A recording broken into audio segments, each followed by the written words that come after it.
1 hour and 18 minutes latest Baer episode? It's more likely than you think. I'm back, by the way. I am feeling, if yesterday I was a 5 out of 10, today I'm a 6.5. 9 hours of sleep. I had a blessed wake up, the wake up where you're sick, but your nose isn't running anymore. Like all the liquid concrete pouring out of your sinuses has like calcified. Not so bad. Hello, Prezo. Did you really start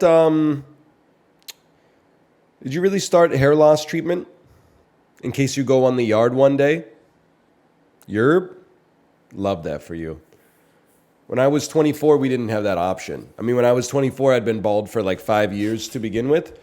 So I think it was too late for me regardless, but started like a year ago. I mean, I think it works. It's just one of those things where I'm like, fuck you for being like 24, bitch. Shit is stupid, man. Why the hell was my ass shackled to the yoke of being born in 1988 instead of like fucking 1999 or something like that? This is why I think heaven doesn't exist. I know we touched on it yesterday. It just doesn't make sense that you're going to go to the afterlife and you want me to like have a chat with somebody my age who died of rhinovirus, and he's going to be like, yeah, the rhinovirus was like really rough. And I was like, dog, I know, we all get it like 4 times annually.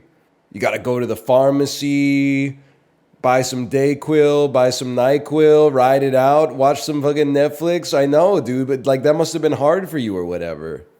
And then you're like never sure if you're allowed to be at the pharmacy because you're sick. But like if sick people aren't allowed at the pharmacy, wouldn't the pharmacy like not be in business anymore? NyQuil plus an edible will get you through anything.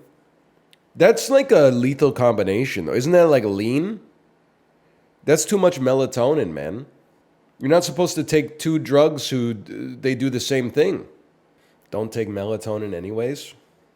Here we go. Some 19-year-old is telling me how they fixed their life. Let me guess, perennium sunning and magnesium citrate. Bro, I haven't felt this good since the 11th grade. Yeah, that was like 6 months ago, man. What are you talking about? What watch are you wearing? I don't know why people think I'm a watch guy. I got a watch. And now, like, is Ruins of Zamora in here? Every time they see me in dance chat, they just at me and start talking about watches, and I never reply. And I'm like, I don't mean it in a bad way. I'm not a watch guy. I just have a watch. And people be like, what fucking SKU is that, bro? Is that an SPJ 835 with the fucking oyster shell? I don't know what it is, man. It's a Seiko. It's a mottled green Seiko, okay?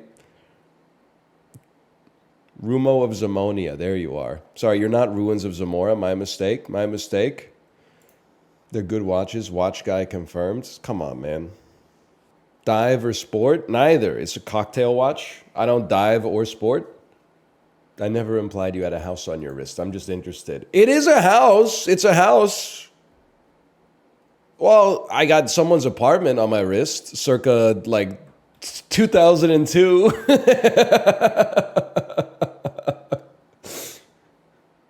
It's certainly not someone's apartment on my wrist in 2024, unless you live in, I don't even know, like Siberia or something. It's certainly not a house, maybe an outhouse. Apartment in LA? No, like Peoria, man, but that's okay. It just tells the time. The based automatic watch user versus the cringe Apple iWatch user. Hey, what time is it? Me, looking at my wrist. Oh, approximately 9:21. You? Oh, wait, Netflix wants Uber's giving me a coupon and my heart rate and my sleep score. 1 second, I'm looking for it. Fuck you, idiot. This looks like Hugh Grant's. I don't know what this is. Brie Larson, this is Now You See. No, this is Molly's Game. Molly's Game. Oh, what? John Goodman. Mark Wahlberg's doppelganger. Bald John Goodman. Mark Wahlberg. He's teaching a class on Camus. Why does he look like that? That's not what he looks like. Is this like a Tom Brady biography or something? Why does he look like that? Why does he look like Bret Michaels? I don't know what this is, by the way. The answer is The Gambler. He looks like Chri D'Elia after he's come back at the Comedy Store and all of his clips are flooding Twitter. You what? Bartend. Oh, you do all the tending. Bud tending and bartending? Don't tell me you do chicken tending. Yeah, they're all in the back. They're high as shit. Have you seen those? Bartender, bud tender? Don't tell me. Oh, you already knew. I saw it in chat. Don't tell me you do chicken tending too. Yeah, I'm a chicken tender. The chickens are in the back. They're high as fuck. You guys saw that one too, huh? You've been on X, the everything app? Your voice sounds just like his? No, it doesn't, because I've never been Harrison Ford under the floorboards of a Ford Taurus and a Ford Explorer. The Harrison Ford under the floorboards of the Ford Taurus. Well, never an all-star. This small forward... Okay, so an NBA player who is not that good. He'd average over 17 points per game from 2001 to 2008. Easy. Mr. Jefferson. What?!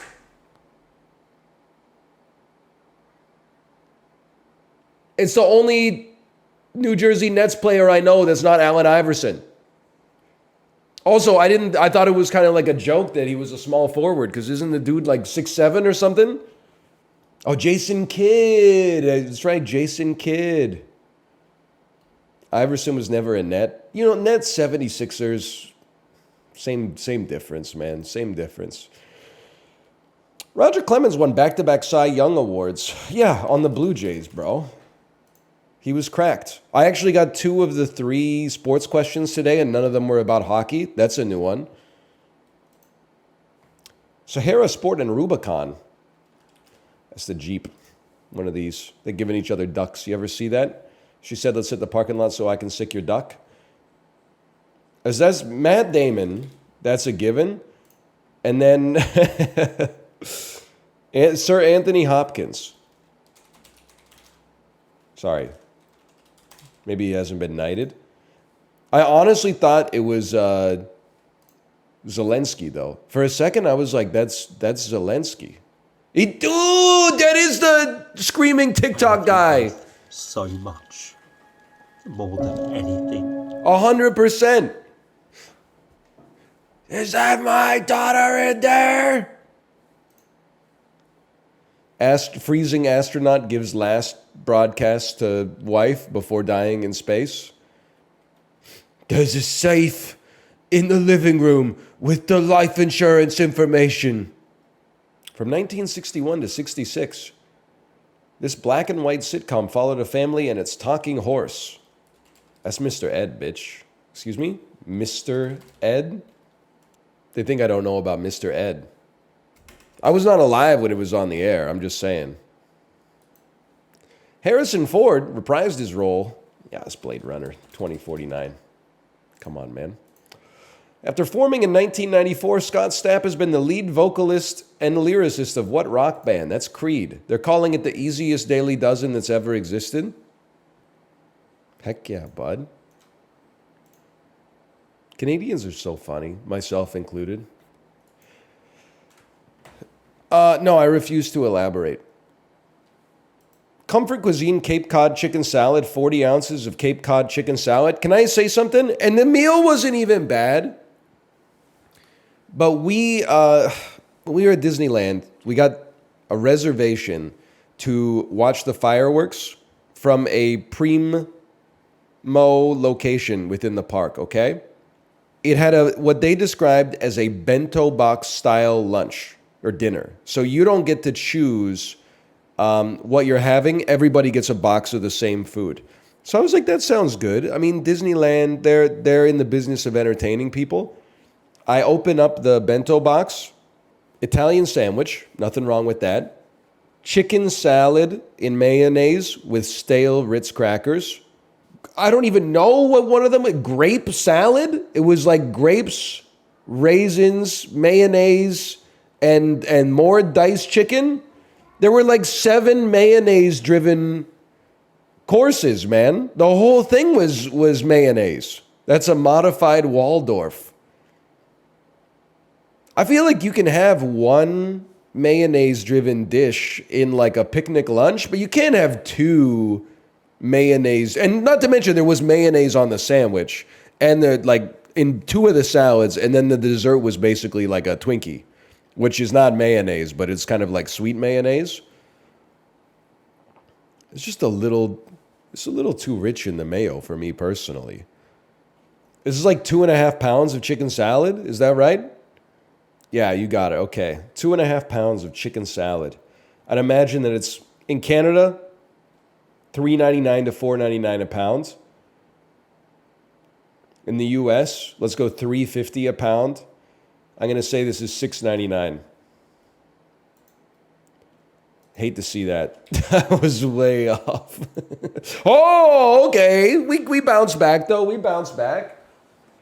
In Obama's Costco, this was $3.99. Ever see the picture that's like, it's Obama, and it says, when did we move the Minobama picture? And then the Secret Service says, sir, that's a mirror. No? All right. You had to be there, I guess. That's fine.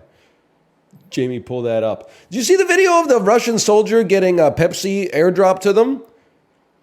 I'm very well known for being a skeptic of every video I've ever seen online. And I swear to you, because people were, when we were on vacation, I saw kangaroo fighting discourse again. And somebody posted a GIF of the dude punching the kangaroo from that video. I still think it's fake. And every year that goes by, it looks faker and faker. The way the kangaroo eats the punch, it looks faker every single year. And one day I will be vindicated. I believe this is like it's a cognitive dissonance. I believe that the Pepsi video is real, but the dude who gets the Pepsi actually drinks it like an NPC or like an animatronic in the Pirates of the Caribbean ride. Now, I get the idea that he's really thirsty, but he literally grabs the Pepsi and then he goes like,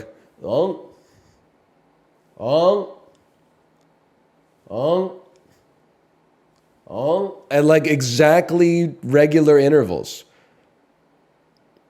He's in a war zone. I'm just saying, man. It just... He looks like he's about to say dead men tell no tales, okay? He's scared to death? No, I know. I'm just saying. You believe that? It's about as real as the kangaroo video. That's all I'm saying. That's Pepsi viral marketing. Are you saying he's an animatronic? I'm saying if you watch it and imagine that he was an animatronic, and then tell me what you think. It's not Indonesia today, librarian. I'm sorry. San Marino. What? Switzerland? Wow. That was a crazy performance today. That's Indonesia to San Marino to Switzerland. I believe it's real. I'm not saying it can't be real. I'm just saying, I'm being honest with you. If the mafia kidnapped me and put a gun to my head and said, we have the answer, we're going to shoot you if you're wrong. Do you think this video is real or fake? I would say fake. And then they would probably blow my brains out. But I can't lie. I can't lie. What's your argument? It looks fake. It's not even the way that the kangaroo stance is up. Like he's good. Because maybe kangaroos really do box, okay?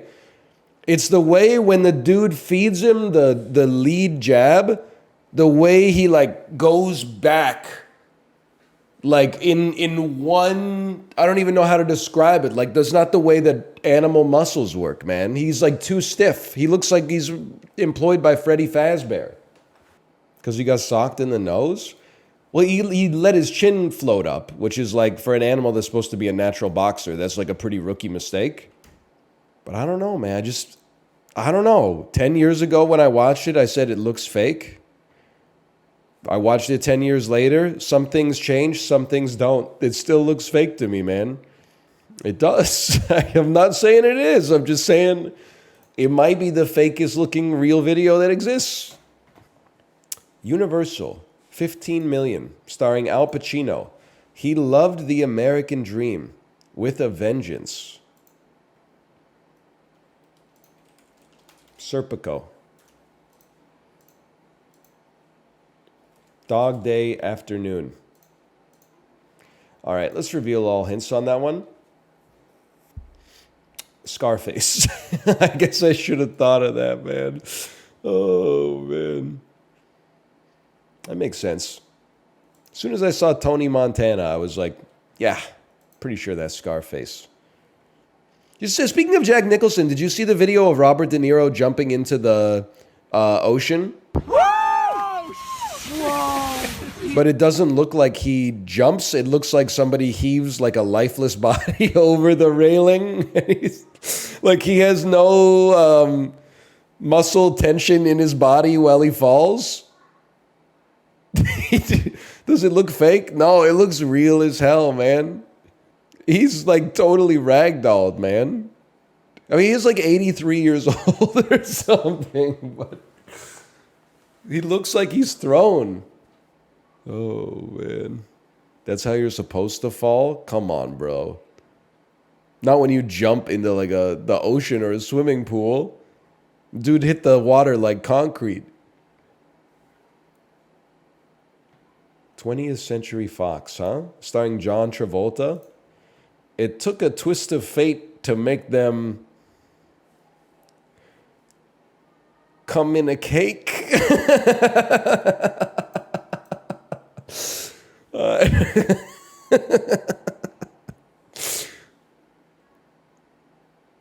I have no idea, man. I have no idea.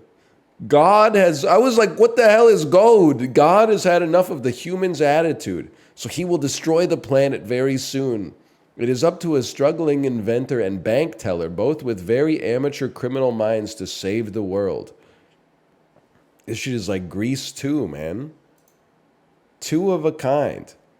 It took a twist of fate to make them two of a kind. What the hell? Wow, NL, you're so smart. I could never do this. Keep posting. You will never be Faint Bunny. By the way, I'm getting bullied to unban Faint Bunny. You know, I've unbanned Faint Bunny more than anybody else in this website's history. They're presently not banned. I have banned and unbanned them, I would say, 3 times. I woke up after Dan's Faint Bunny stream. This is a jambon beurre from the nation of France. I woke up, I don't know, maybe Thursday, to a bunch of tweets that were like, please unban Faint Bunny. He's been unbanned for like 6 weeks, man. Pierogies, cheese curds, gravy, sour cream, green onions, and bacon. Because it's pierogies, I have to start with Poland. That's cold. Okay, maybe it is ice cold. Canada? Are we fucking with that shit up here? No, come on, man. That's not real. I'm sorry. It's not real. Pierogi poutine is not real, and there's no curds on it. Oh, wait, it's the second ingredient. It's real? Maybe a Boston pizza, man.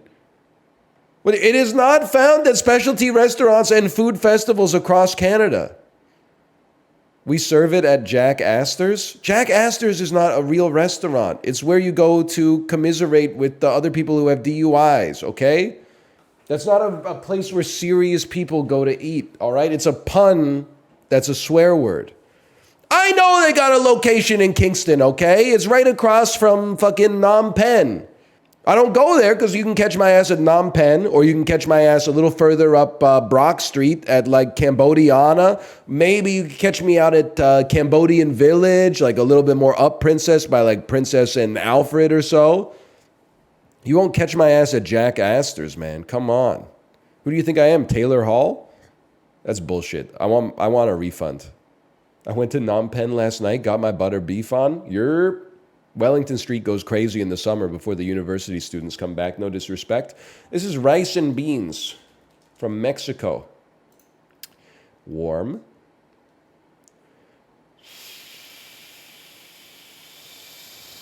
From Jamaica. That's very hot. From Cuba. Moro y Cristianos. Of course. 4,000 points. Average 12,000. We got 13. I take those. Honestly, the Jean Bomber look like the best. Out of all those, I would fuck up 1 and 3. 2, I'm not fucking with the pierogi poutine. I'd take a poutine. I would take some pierogi. I'm not that interested in a pierogi. I hate this idea. I mean, I don't mean this to be rude. But like when unserious people take 2 tasty junk foods and mash them together, thinking that it's going to make it better instead of worse. That's not how it works.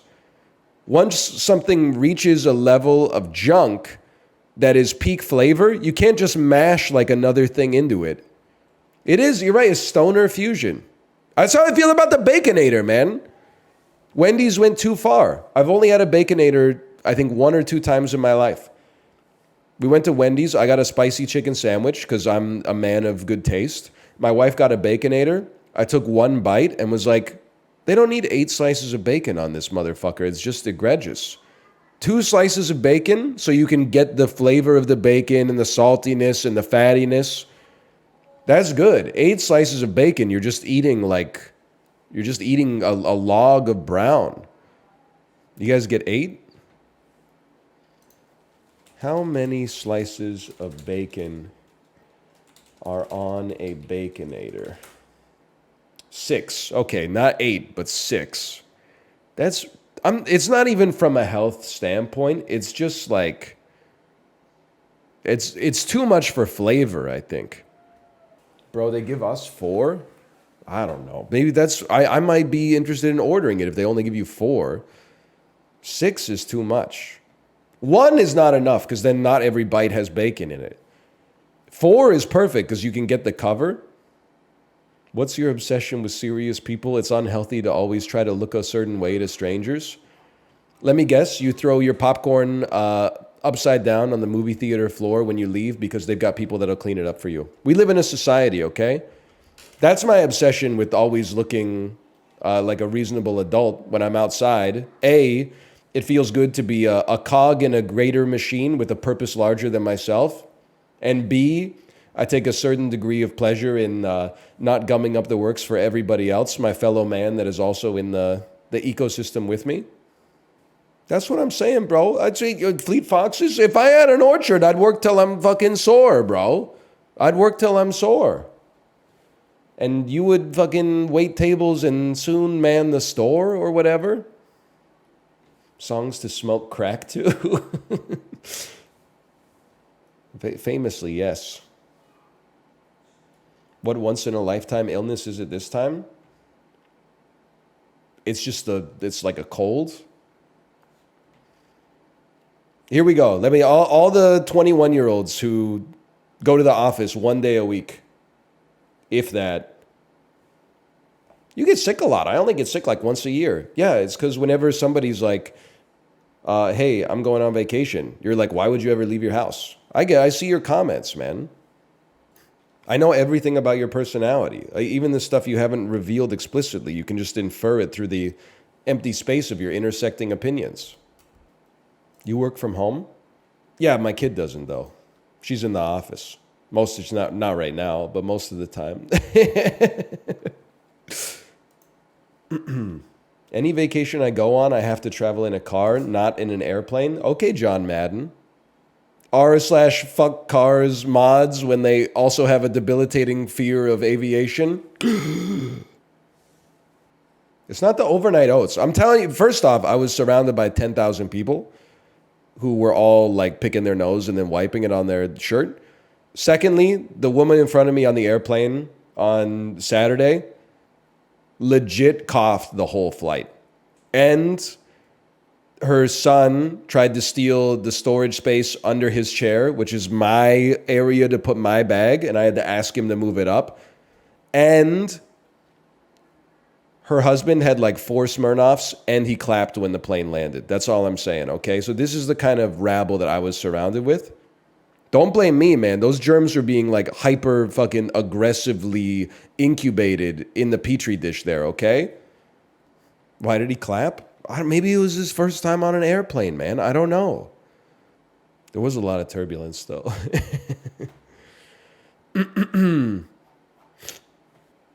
I'm starting to fall off the Big Justice train, man. He's got a potty mouth. I love the way that little kids swear, though. There's no, like, flair to it whatsoever. They're just like... It's like when you buy, like, truffle salt, and you're like, I'm just going to start putting this shit on everything. What did he say? It was like, oh, shit, that's a nice tree. And you're like, bro, you're 11 years old. You don't need to, like... You can't be saying that. Like, come on, he's 11, man. Yeah, that's no good. I told you in Discord, but I can't remember how it got... I don't even think it was organic. I don't remember how it started, but someone linked me... Or I found a video of them just walking around Costco talking about shit and throwing it in carts. And I was like, I guess this is it. Yes, man. And I let that shit autoplay for like 2.5 hours. It was great while I was editing. I feel like PC troubleshooting is like beating an Elden Ring boss. Man, that is crazy. I'm strictly plug and play. The plugging and playing guy. Mm-hmm. Mostly the playing, too. Sometimes even the plugging is like a little... It's not my area of expertise. Yeah. Well, before this makes it into YouTube, can I confess something to you and to Chad? Oh, please do. Because I'm getting like, boobud over saying I'm into plugging. I need to confess, I don't know what a butt plug does. Okay. So... let's explore that. So it's not because it's called a butt plug. I know it goes into your butt. It is exactly what it sounds like. Yeah, but you don't need to plug your butt. Like, you don't need to. Yeah, but like, do you see what I'm saying? I've never needed to plug it, like, medically speaking. So like, why is it? Because I guess here's what I'm saying. It feels like they should call it like a stretcher instead of a plug. A butt stretch, because a plug is something that stops other stuff from coming out, whereas a stretcher makes it changes the width of the aperture. Say, though, although it's not the function of it, it absolutely is stopping stuff from coming out. Oh, and apparently they have those too. They have separate stretchers. You can put things other than poop in there, I've also been told. I will say, both of us are definitely afflicted with like straight brain. Yeah. On this one, I think. Where like, yeah, no, like I understand your line of logic, and then my brain goes, yeah, but supposedly it feels real nice to have things in there. But like, I guess. You know what's crazy to me is that like I could have like, like I have friends tell me like, yeah, it feels great to put shit in there. And I'm sitting here like I could just try it, but I just choose not to. That's so weird. I think I'd be scared. Very close-minded. Of like losing it or something. Yeah, and like I don't know, I'm just not really fucking around in there. I kind of feel like it's, once you get like your own McDonald's order. Yeah. When you go to McDonald's, you're not like, oh, this time I'm gonna add like a something new. I'm not adding like a crunchy chicken snack wrap like just for sport. Yeah. We don't have to reinvent the Big Mac. It's already the Big Mac. Exactly. It's already pretty good. I mean, but I could also see like, occasionally they're like, oh, we made the Grand Mac, and I'm like, I want to try that. That's true. So yeah. Why don't I apply the same logic to putting a thing in my ass? Yeah, but when you put things in your mouth, they taste good. That's a good point. I think I'm mixing the metaphor. We don't know. We haven't tried. Did we ever get a confirmation that your scrotum has taste buds, and if you put your balls in soy sauce, you can actually taste the... I was about to bring that up.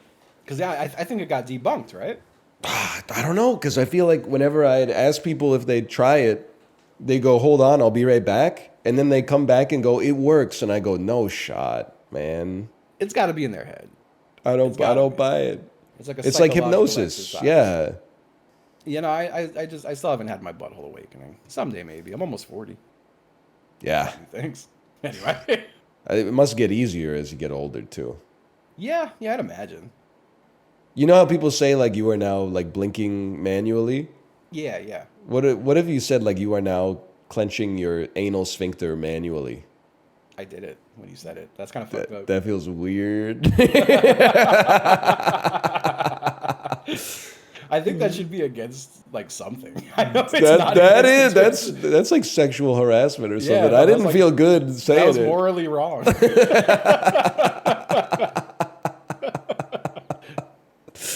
Oh, GeoGuessr. All right. Oh, incredible stuff. Yeah, so they've made changes to GeoGuessr Okay. as of yesterday. And I feel like chat will like. I feel like this is a great change where it's just whoever's closest counts. That's it. Okay, so it's doesn't not combine like the scores. We don't have to hit the same pixel. It's just whoever is closest, and I think that's great. Oh man, I got a big old thing of ramen next to me that I'm just waiting for the right time to attack. You and Apollo are really like you're ramen maxing right now. Yeah, a little ramen freeze. I am trying to chill it a little bit. Like I've been trying to use like half pack. It's just too much sodium. But past It is a that, lot, yeah. the macros work for me. It's nice. It's a good easy lunch. I think I told you, but I used to eat instant ramen like every time I was hungover when I lived in Korea. Yeah. So I think I like Pavlov'd myself into not being able to eat it without feeling nauseous. Yeah, that's fair. That kind of like Fuck. ruined it for myself. Who's got the big red license plate? That's a big red license plate right there. I mean, it's Malaysia or Indonesia, right? Yeah. I'll go Malaysia. I don't know. I'm a little fucked up here. Good morning. It was Malaysia. We hang in there. Oh no, it was Indonesia. Never mind. Can I say something, by the way? When you said bowlered, Yeah. when we were in the U.S., I saw some women's bowling on TV. I don't want to put them on blast. Anyone can have a bad day at work. The lady that I watched, she literally rolled a 165. Damn. I was like, that's not a bad score, like for an amateur bowler, but for like a professional bowler, 165? I feel like I've done better than that. I'm sure you have. I feel like I had a 210 one time in my life when I was playing a lot. 210 that's a great score, man. I mean, she had like 4 open frames, man. It's kind of like, it's a little embarrassing. LBJNC. Allgood. Allgood Head Start. Allgood is such a funny name for a town. Where is Allgood? And this looks like every single place I drive through on the East Coast. I feel like a lot of the country probably looks like this. Yeah, for now. Could be like, fuck, it could even be my own state. I think that this sign says Tennessee. Look to the south. Ooh. One tick right of the south. One tick right of the south. That sign. Could that say Tennessee something? Oh, yeah. Rules Tennessee, and regulations? Yes. I Okay. think you're 100% right. So we're looking for all good Tennessee, huh? Probably near Cornersville. Yeah, you feeling that? Chattanooga. I'm feeling like this one's going to be like by Cookville. Maybe Rickman. It's by Rickman. Bon Aqua. Oh my god. Holy There it dude! is! I didn't zoom in a lot. Right next to it's Cookville and Rickman. Sheesh. Now we're talking. Oh, we got rails and a white truck. This is definitely Kazakhstan. Yes. 100%. You are 100% correct. I'm gonna see if I can find the right road. All right, I should not have guessed so fast then. Dude, Alright, look good. at the mountains. They put skiing it up here. there? This feels like it could be right. Nope. No! Oh, Kyrgyzstan. Kazakhstan's not on here. But it was KZ! KZ! I just kind of went along with it because I like wasn't thinking. KZ is not Kazakhstan in the top level domain? No, Kazakhstan is QZ. Oh. Was it Kazakhstan? It It was was the very Kazakhstan? edge of Kazakhstan. By Oh China. my gosh. Okay, I thought that was Kyrgyzstan. Okay. This is, dude, this is actually Zarky. That's Snarky like a boy, that's a Dacia. Dacia. Yeah, Yeah. that's school right there. Like I this just is. landed on that building northeast. Yeah. I vaulted in the window, but I can't vault out. Oh man. That said, I have no idea where we are. No. That's such a cool looking car. Something about that car, I think it looks fucking great. Really? Yeah, no, I love All it. right. I mean, it's very like, I don't know. It's of an era. Yeah. I'm Man, I gonna can't say read a it's damn thing. Western Russia. Yeah, sure. I'm gonna I guess throw I in, get it. It's like it has the aesthetics of a station wagon, but like also doesn't have any storage space. It's kind of like the best of both worlds. It does. It looks like a kid drew a car and they turned it into a car. Yes, now that I can see that 100%. It's the most car-looking car I've ever seen. What is this house, man? Vix by Vag. And the A has some dots on it. Like, I feel like this is Norway. Cause like, look at this house, What is this? man. This is a house. Yeah, Jesus. I was like, at first I was like, oh, this is a shipping container. I'm like, wait. I think it is. Like, they turned it into a house. Yeah, I think this is like they're always doing stuff like this in Scandinavia.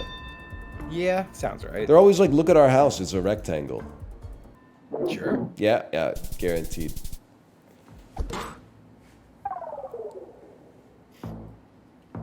Very Swedish. It's a Black Mirror type house for sure. Ooh. Whose big fucking face is that? Jesus. Well, actually, I feel like this is Albania. is that fucking what's his name? Erdogan? The president of Turkey? Erdogan? Yeah. Where are you seeing this? East. Straight east. Huge. Oh! Huge portrait. Yeah, that's him. That's him, right? All right. I'm gonna say not Albania then. Okay. I'm gonna. That is definitely him. That's definitely his ass right there. All right, going to Turkey. I'm gonna go by Bursa. I'll just go further out in case somehow it's like out here. Although it is very green, huh? I'm gonna go up here. I'm going out here. Hey. That's right. Keep him busy. Erdogan. That's some Netherlands shit. Oh, look at the little dog. Yeah. Someone take him in. He's tied up to the stick out there, A man. little stick. The bird's gonna get him. The real question is, what kind of sound does this dog make? Is this more like a roof country, or is this more like a Bjork? This York. motherfucker is yipping. Yip, This motherfucker is yip. yipping big time. Bork, bork, bork. I don't think the Netherlands is a horrible guess. I don't think so either. I'm gonna put it like, yeah, I'll go. I think it's kind of like Germany. fake Norway, but It's oh fucking Lithuania. no, not like this, man. Oh yes! Oh.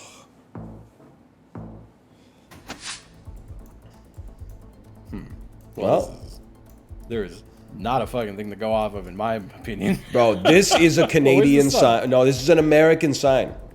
Where's that sun? It is to the south. This is the United States of America. Where do you see an American sign? Direct east. Direct east. I'll go like Middle East, Eastish, like. What, like Iraq? Yeah. I'm gonna go Asheville. That feels right. I'll split it. I'll go southern Idaho just in case. Nebraska. That is going to kill us. That's so sad. That is so sad. Come on. Yeah, no, that's. I've seen like probably like a 100-mile width of each coast, and like that's it. I ain't seen any of that middle shit. That stings, man. That stings. It's definitely the nation of Japan. You can tell because there's an Asian dining establishment. Oh yeah. And they're serving Kirin beer. Sounds sounds exotic. Ermagerd. You can buy that everywhere here. Kirin beer. Kirin beer, oh my god. I remember I had a friend who like hyped it up so much to me, and he was like, "Dude, it's an imported beer from Japan. You're gonna love it." And I was like, "Bro, it's just beer, man." Yeah, I mean, Kira and Ichiban. Best thing about Japanese beer is that if you're in Japan, it's like $1 a beer. Yeah, that's pretty sick. I'm gonna go by like Osaka. I love it. Right in between Kyoto, Osaka, and Kobe. That's where I'm vibing. I think I don't mean to come across as a beer snob, but I think it's funny that in like the Pacific Northwest, you'll go to like a Japanese restaurant, and then the imported beers are like $8 Canadian, and they suck shit. And then the domestic beers are like $5 Canadian, and they're like some of the best in the continent. Right. I to someone in my chat said this is the 7 train in Queens. This is Queens Boulevard. Damn, this truck's got a lot of weird wheels. I know it's just the camera. I don't think it is the camera. It's well, now that I look Are you sure? That car's got butt cheeks in between the 2 wheels. That car's got me acting up. I don't know where this is. I haven't paid attention. Oh man. I was going here somewhere. You got it. It's a 4x4x4x4. Oh, that's not fair. They're Chilean. They're Chilean. It's not fair. Well.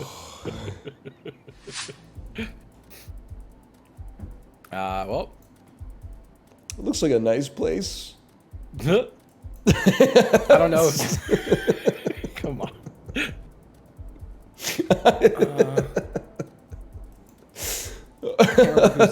I can't remember what gas station this is. You know? Dude, it's another car that was drawn by a kid and then animated in real life for sure. Yeah. I'm not sure if it's Russia or Ukraine. No, I don't know either. I mean, how could I would know? think it's Russia. I'm going there. I'll go further up here by like St. Petersburg and shit. Crazy.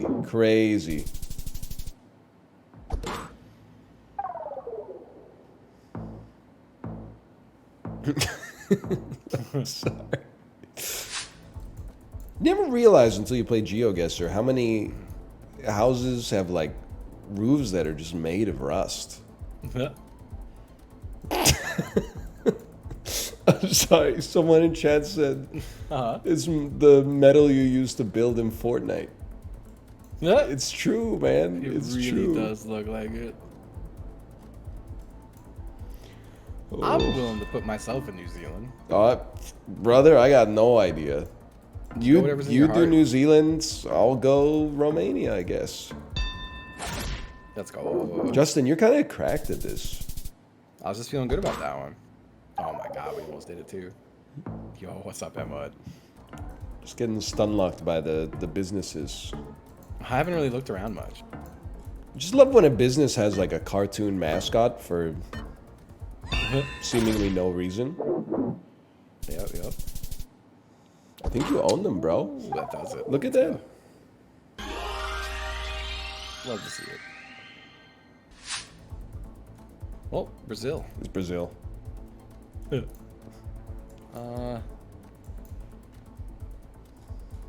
at their crossing guy. He's kind of swagged up. He's having a great time. He's having a nice time. He's like doing a little thing across the street. It kind of looks like he's Tom Hanks in Big playing the huge piano. Yeah. Yeah, that's FAO Schwartz. Oh, God. I guess we'll just fucking jump around Brazil, huh? You're there. I'll go. I feel like it's going to be up here. It's going to be one of these. Oh, baby. I'm pissed. These guys they're hackers now. This is Malaysia, Indonesia. This is Indonesia, right? Dude, look straight down. Yeah. It looks very cool. Ah! Oh. I'm willing to just spread around Indonesia a bit, huh? I'm Let's gonna go do like it. up here by Madame. I'm gonna hedge down here. Yeah. Oh man. This is very. I've been trying just different types of instant ramens. Oh baby. And I gotta say, Sapporo Ichiban tonkatsu, really good. Really? Really good. I was a Shin Ramen red guy when I lived in Korea. I love Shin Black. They had So actually, introduced that like the year that I left. Gotcha. I feel like so. All right. So I feel like I was slightly misled. This is a playful amount of shade, but I was at the Lotte Market with McLaffy Taffy and Noah, and we're browsing shit. And I'm getting a bunch of Shin Blacks, and they're like, "Yo, you got to go to Costco for that, man. This is way too expensive here." And I was like, "Costco has Shin Black? Fuck." Let me guess. You get there and they Shin only got Shin fucking red. red. Yep, that's the. If you've never been to Costco, there's a learning curve. They don't have everything you want. Well, that's the thing. Like I wouldn't think this is Japan, by the way, right? Yeah, 100%. Yeah. I wouldn't think they had Shin Black, but I was like, damn, I guess they do. But like Shin Red is like half the price because it's fucking half as goddamn good. I haven't been to the Costco yet. I searched on the web, and apparently not a Costco on Earth holds Shin Black. Yeah, but you could probably get like how much is one Shin Black cup or package at Like Lotte? $3.29. Costco, I'm betting the Shin Red comes out to 81 cents per container. That does, and so I was thinking I think the only real difference between the two, other than like better dehydrated mushrooms, is the bone broth. But I think I could just add my own powdered bone broth if I really wanted to. But at that point, I'm like, I might as well just fucking make ramen.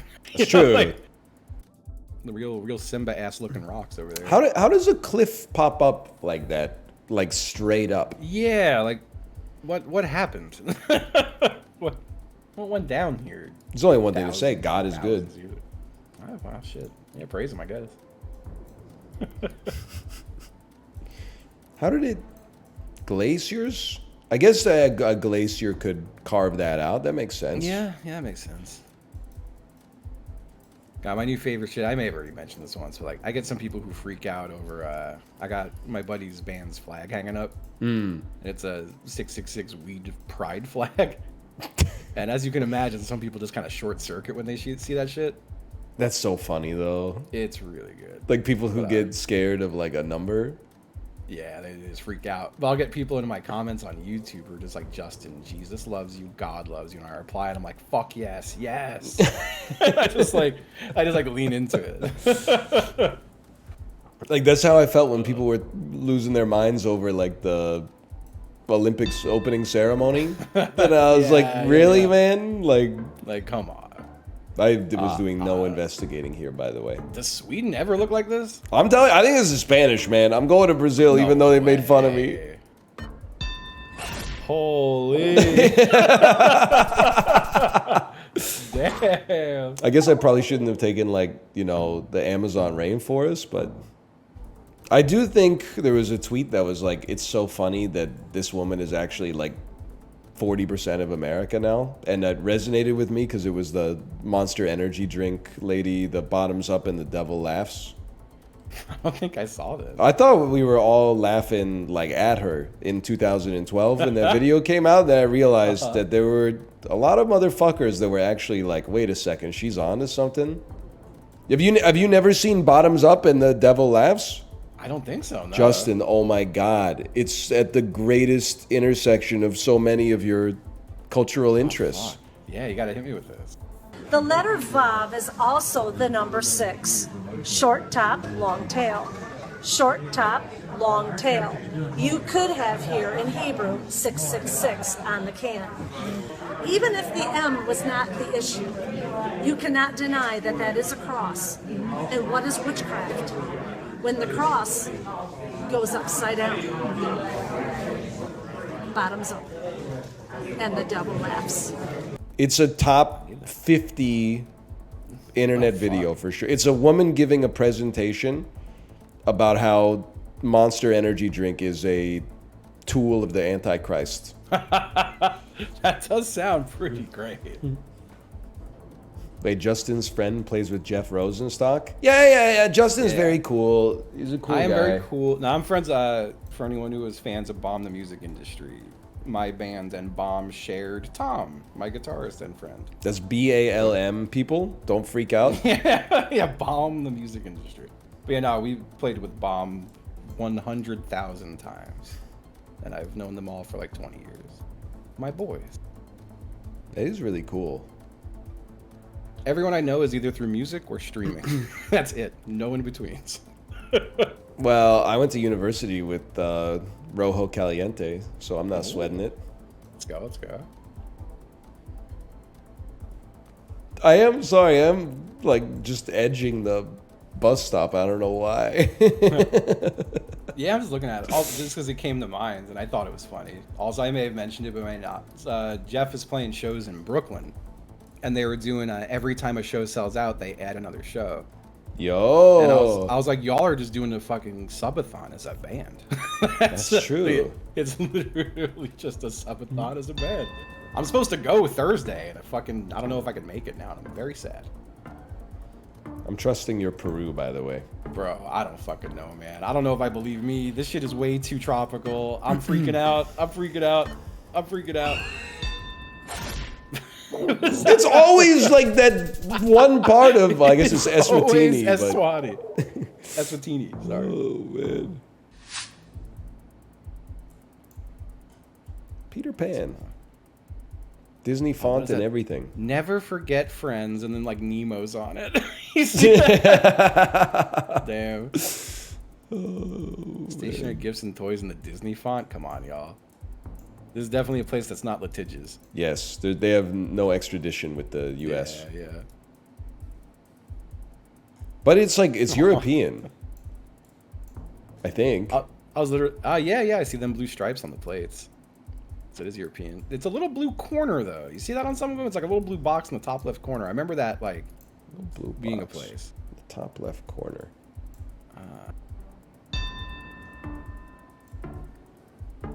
It doesn't... God, I don't know where it looks like this. This is you guess wherever you want. I'm going to go insane. In Spain. I went Malta, because it just feels weird to me. Oh my god. Look at you. Yes. That's great. It was going to be some Malta or like Monaco, Gibraltar, like this is Indonesia or Malaysia. They're obsessed with putting middle-aged men with mustaches on billboards. Yeah, they do love doing that. They go crazy for it. Is that Malaysia? The script is throwing me off though, you know? Oh, Bali. It says Bali on there. Like it says It Bali does say in so Bali many on places. there. Where is Bali? It's an island in Indonesia. Where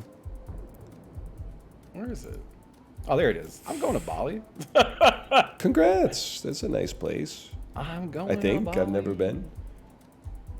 Let's see. What is this place? I'd love to just find it. They got too many islands. I agree. Librarian, we need to cut down the number of islands in Indonesia by at least threefold, I'd say. Wow. That's me. Oh, that's you. Holy. I was about to be like, damn, they just bodied us.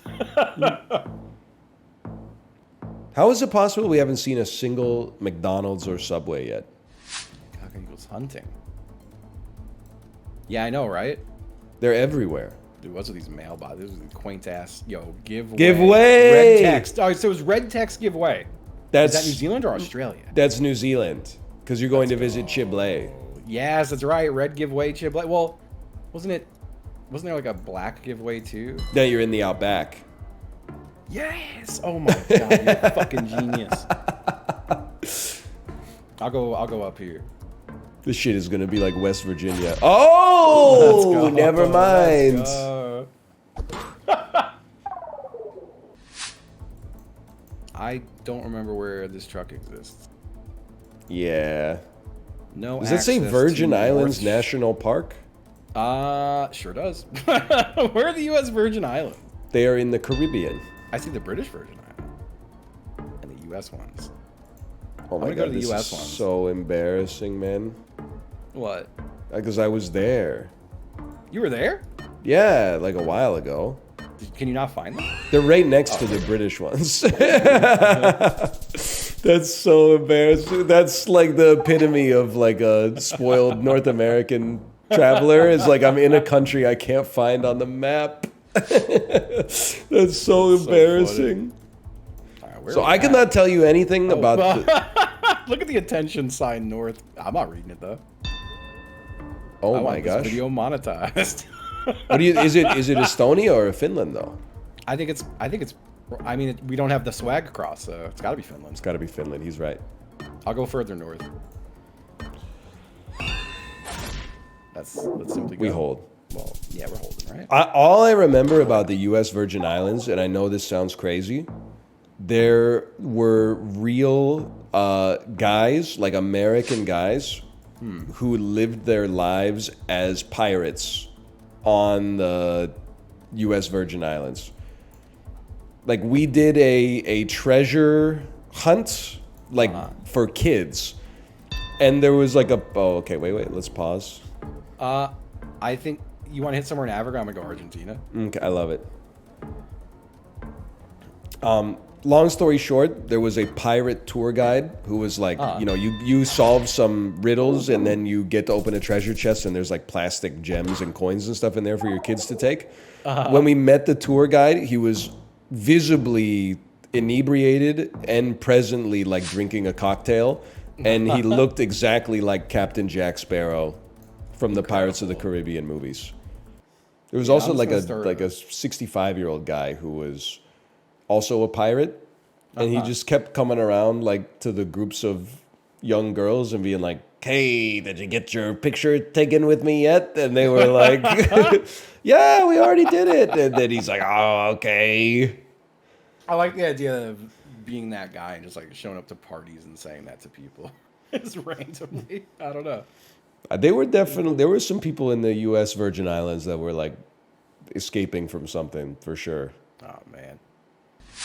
Oh my god. Jose Nopolis. Chileros, yeah. Jose Nopolis sounds like what a child named Jose would name their city. Right. Oh man. I'm from Justinville. Ever tell you about the time, this is in 11th grade, but one of our history projects was to like fabricate like a Greek city-state. And there's these two kids in our class who were fucking whatever, I'm man. gonna hit Argentina, so Sure. that's just They fancied themselves jokers, so they made a city called mypenis. And then the whole presentation was like, you know, mypenis is a prodigiously large city that also has grown during periods of fruitfulness and stuff like that. It was the whole class just watched it like really awkwardly, and then as soon as it was over, the teacher was like, "Stay after class." What's this stop sign? I think it's a guy giving like a thumbs up. He's saying like, "Go ahead, brother." He's saying you're good to go. Yeah, that is a thumbs up. I can see it. I can see it. He's saying like, "Don't even touch the brakes." I'm kind of fucked up, man. Where is this? It's got to be like The Southeast Asia, right? Yeah, I don't know if it's Cambodia or like fucking like Sri Lanka. Holy! Damn. It was Laos. Right in Laos, yeah. After this, I got to do like 5 rounds of like Vancouver only, just to remind myself I do know the part of the world I live in at least. I was having fun just doing the single player. And like they have it where you could like get stars for regions, and like so like, I've been trying to essentially like gold star every area it gives me. I think it's never been harder to compete in a game like this. Yeah, yeah. I when I was playing NES World Championships, I was trying to explain it to my younger viewers. Nobody was good at a video game until maybe 2004. Like I'm you kinda would with you there. you would go to someone's house, they would own like Super Mario Brothers.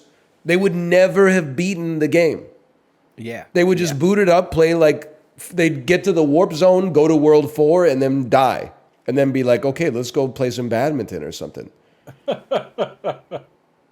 You know, that is 100% accurate. And now, like in GeoGuessr, I don't know, the kids are cracked these days. God, you remember like the first esports people and how funny that seemed? Like, Well, I like remember the being- King of Kong stuff. well, even earlier, like I remember being in CompUSA and they were selling fatality branded merchandise. Yo. And I remember being like, what the fuck? Like, that was like the first person I ever saw have branding. You know, Baer used to play competitive Halo.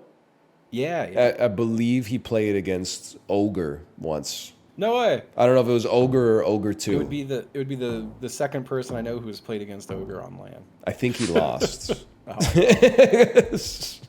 Apparently he's pretty good. This is Greece. Yeah, look at this. Yeah, you're right. This could be mypenis, for all I know. It could be mypenis. Oh man, when you were talking about the presentation, all I kept thinking about is the mineral called coming tonight. And that I wish in high school I would have known about coming tonight because I would have absolutely brought it up. Oh, at every opportunity. Yeah. I'll go down here just in case. Yeah. There it is. It was Sifnos, the island of Sifnos. There's one road on the whole island. That's so cool. Get a life, man.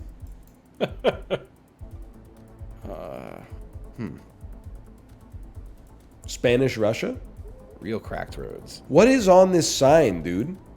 Does it say yield to like a Wild West locomotive? So yeah, it does. Don't they have like a... And then the truck in front has like its gates open and stuff? Like, what is going on here, dude? Yeah, it's fucked up out here. Oh, that's so funny. Is this like... If you look at the Southwest, is that an incredibly small child like throwing up on the side of the road? Like, what's going on, dude? Yeah, it's Or is that like a bird? What is that? where? To the direct Southwest? The direct southwest. Does it look like a kid throwing up and like holding their knees? Or a bird. It's hard to tell. I don't know what it is, Could man. be a dog. It doesn't look like a my dog God, to that's me. so fucking But funny. it's all freaking me out now. Like the car that's that direction, Look that's at like this- driving in the look middle east, of the look at the road. side of that building. It's chaotic. East to the... Oh my gosh. They just were like, let's just turn a bunch of these bricks sideways and go crazy. Fuck, man, I don't know. I'm gonna throw it fucking here. All right, they're calling my guess the worst guess in Earth's history. Southeastern Russia. Oh man, I can't believe we lost, man. that's brutal. After how well that was going, I was literally, the words were about to leave my mouth when I thought we won. They were like, what a great game to go out. Oh man. All right, good gaming, good gaming. GG's. It's I'm fucked sure up that I'll- we get better like every week, but like Yeah, other yeah. people just get even better. It's crazy. They're training. I'm gonna practice. I've been telling myself for 3 weeks, like I'm gonna have a practice night soon. I just have not gone. Yeah, I think it's a great idea. I think it would be. It would be. I want to become one of those freaks who's like, oh, there's Yes. the road is 70% gravel.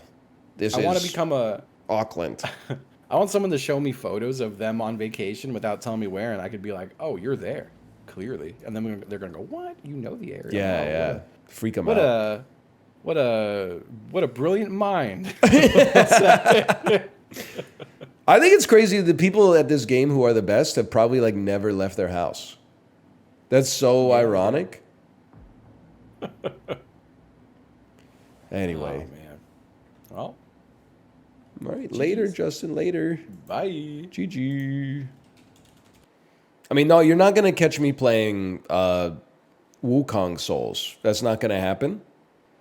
Especially because I have the flu like right now, so I'm not even like allowed to play it, right? And also, I love my wife.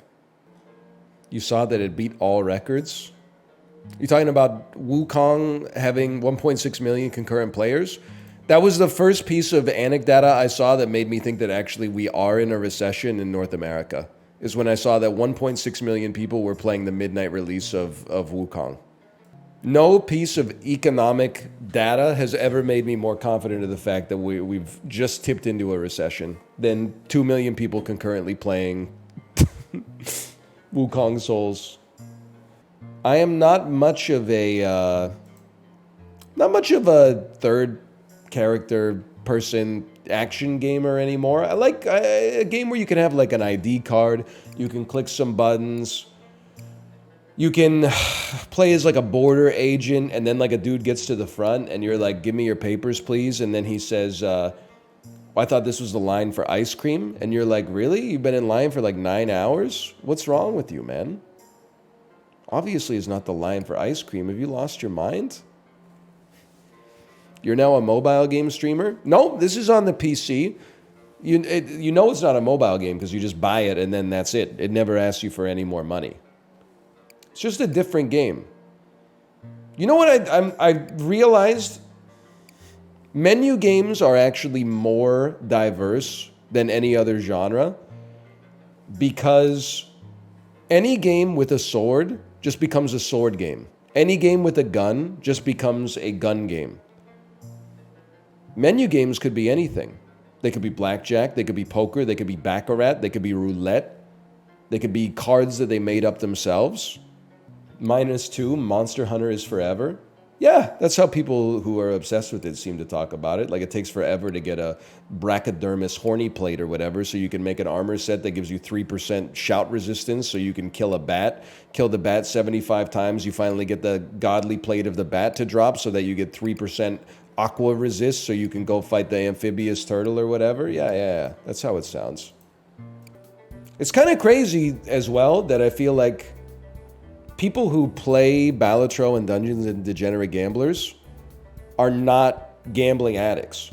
It's always the people who are like playing Wukong Souls that are like, hey brother, is Castellanos going to hit another home run tonight? I got plus 420 on DraftKings right now. And I'm like, well, I don't know. Did a major North American news event happen? Because if so, I would probably triple down on that. But I think you got your wires crossed a little bit. You should do simulated gambling and then watch Pogs instead of real gambling and then playing Pogs. Just my 2 cents at least. We will be back with some clanks later anyway. Not today, but later this week. What sport would you have been best at in Ludwig's streamer games? I didn't get to see the whole thing because I was away when it was going on. 24, come on, man. So the honest answer is that I have no idea. There was a 1 meter dash, right? I don't think I would be a favorite. Come on. To win the 1 meter dash. 99 meter dash. I mean, I think I got a better chance. Simon Says. I mean, I'm pretty good at Simon Says, but I feel like everybody's pretty good at Simon Says. Like the main prerequisite for being good at it is like not being 5 years old. You ever watch Sam Says on Dropout? I'm not being a hater, but like we should know by now that if the question is, have you ever seen this? And it's not a 90-second long viral video about Costco, the answer is no. Or like 11 episodes of Bluey, because I think in the last week I've probably seen 11 episodes of Bluey. To be fair, Bluey episodes are about 6 seconds long each, so they add up pretty quick. Dropout is goated though. You would be stunned at the amount of amazing media that I have never interfaced with, to be honest with you. I was alive during like the shit age of television, right? Like in the year 2001, if you didn't have HBO, and there was nothing on, man. Pre-Arrested Development, like post-Seinfeld, you were just killing time. Maybe you fuck with Everybody Loves Raymond a little bit. But if someone said like, hey, there's a great TV show, you would grab them by the shoulders and you would shake them and you would say, tell me, I want to see it. Like the lady who thought that Jesus just got spotted in Ohio. But now something changed, and in like the 2010s,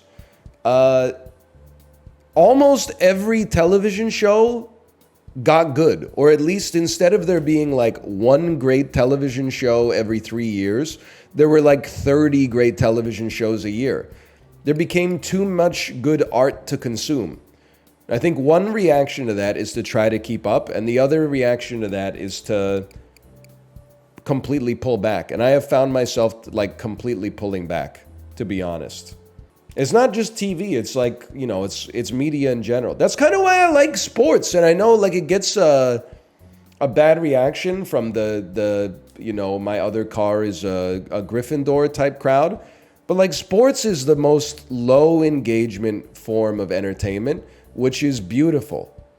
You sit down, you're folding some laundry, you turn on your television, there's a football game on, you watch 2 quarters of the football game, you finish folding your laundry and go on with the rest of your day. You don't have to, you know, but if you get through the first 7 seasons of the NFL, then it really takes off. And then I would personally skip the Tom Brady arc unless you're like from New England, but then that's why sports is great. Although I will say I saw a tweet today that was like, what feels worse, watching your college football team lose on Saturday, watching your favorite NFL team lose on Sunday Night Football, or there was like one other thing?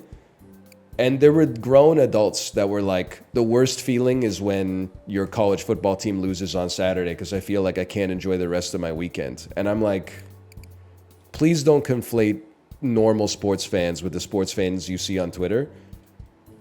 If you are like a grown adult and watching your football team lose ruins your day, you got to get some perspective, man. You got to get something going on, okay?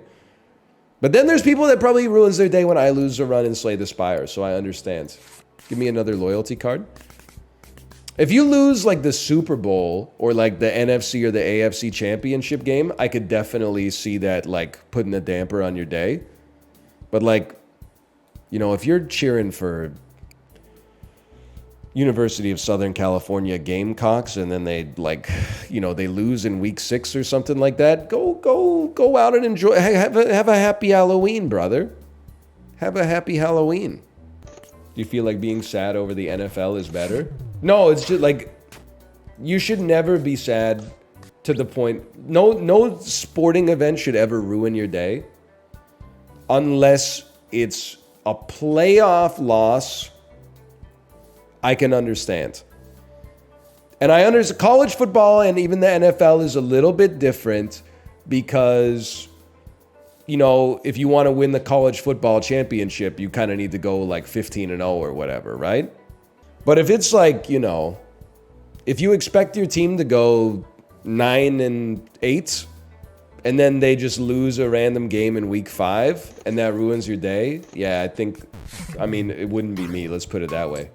You only get like, I don't know, like 35,000 days on Earth. I'm not letting like Ben Roethlisberger ruin one of them. He doesn't even know who I am. I'll save that privilege for like my friends and family. Hey, NL, blonde on blonde or desire? I'm dying to know. I'm going to go out on a limb. I'm going to say it's a false equivalency. I think Blonde on Blonde is probably a better album. I like Desire more right now. But the number one choice, I'm a Blood on the Tracks girly 100%. I think it's the best Bob Dylan album. I feel almost every song on the album is perfect. Thank you. I've been asking for weeks.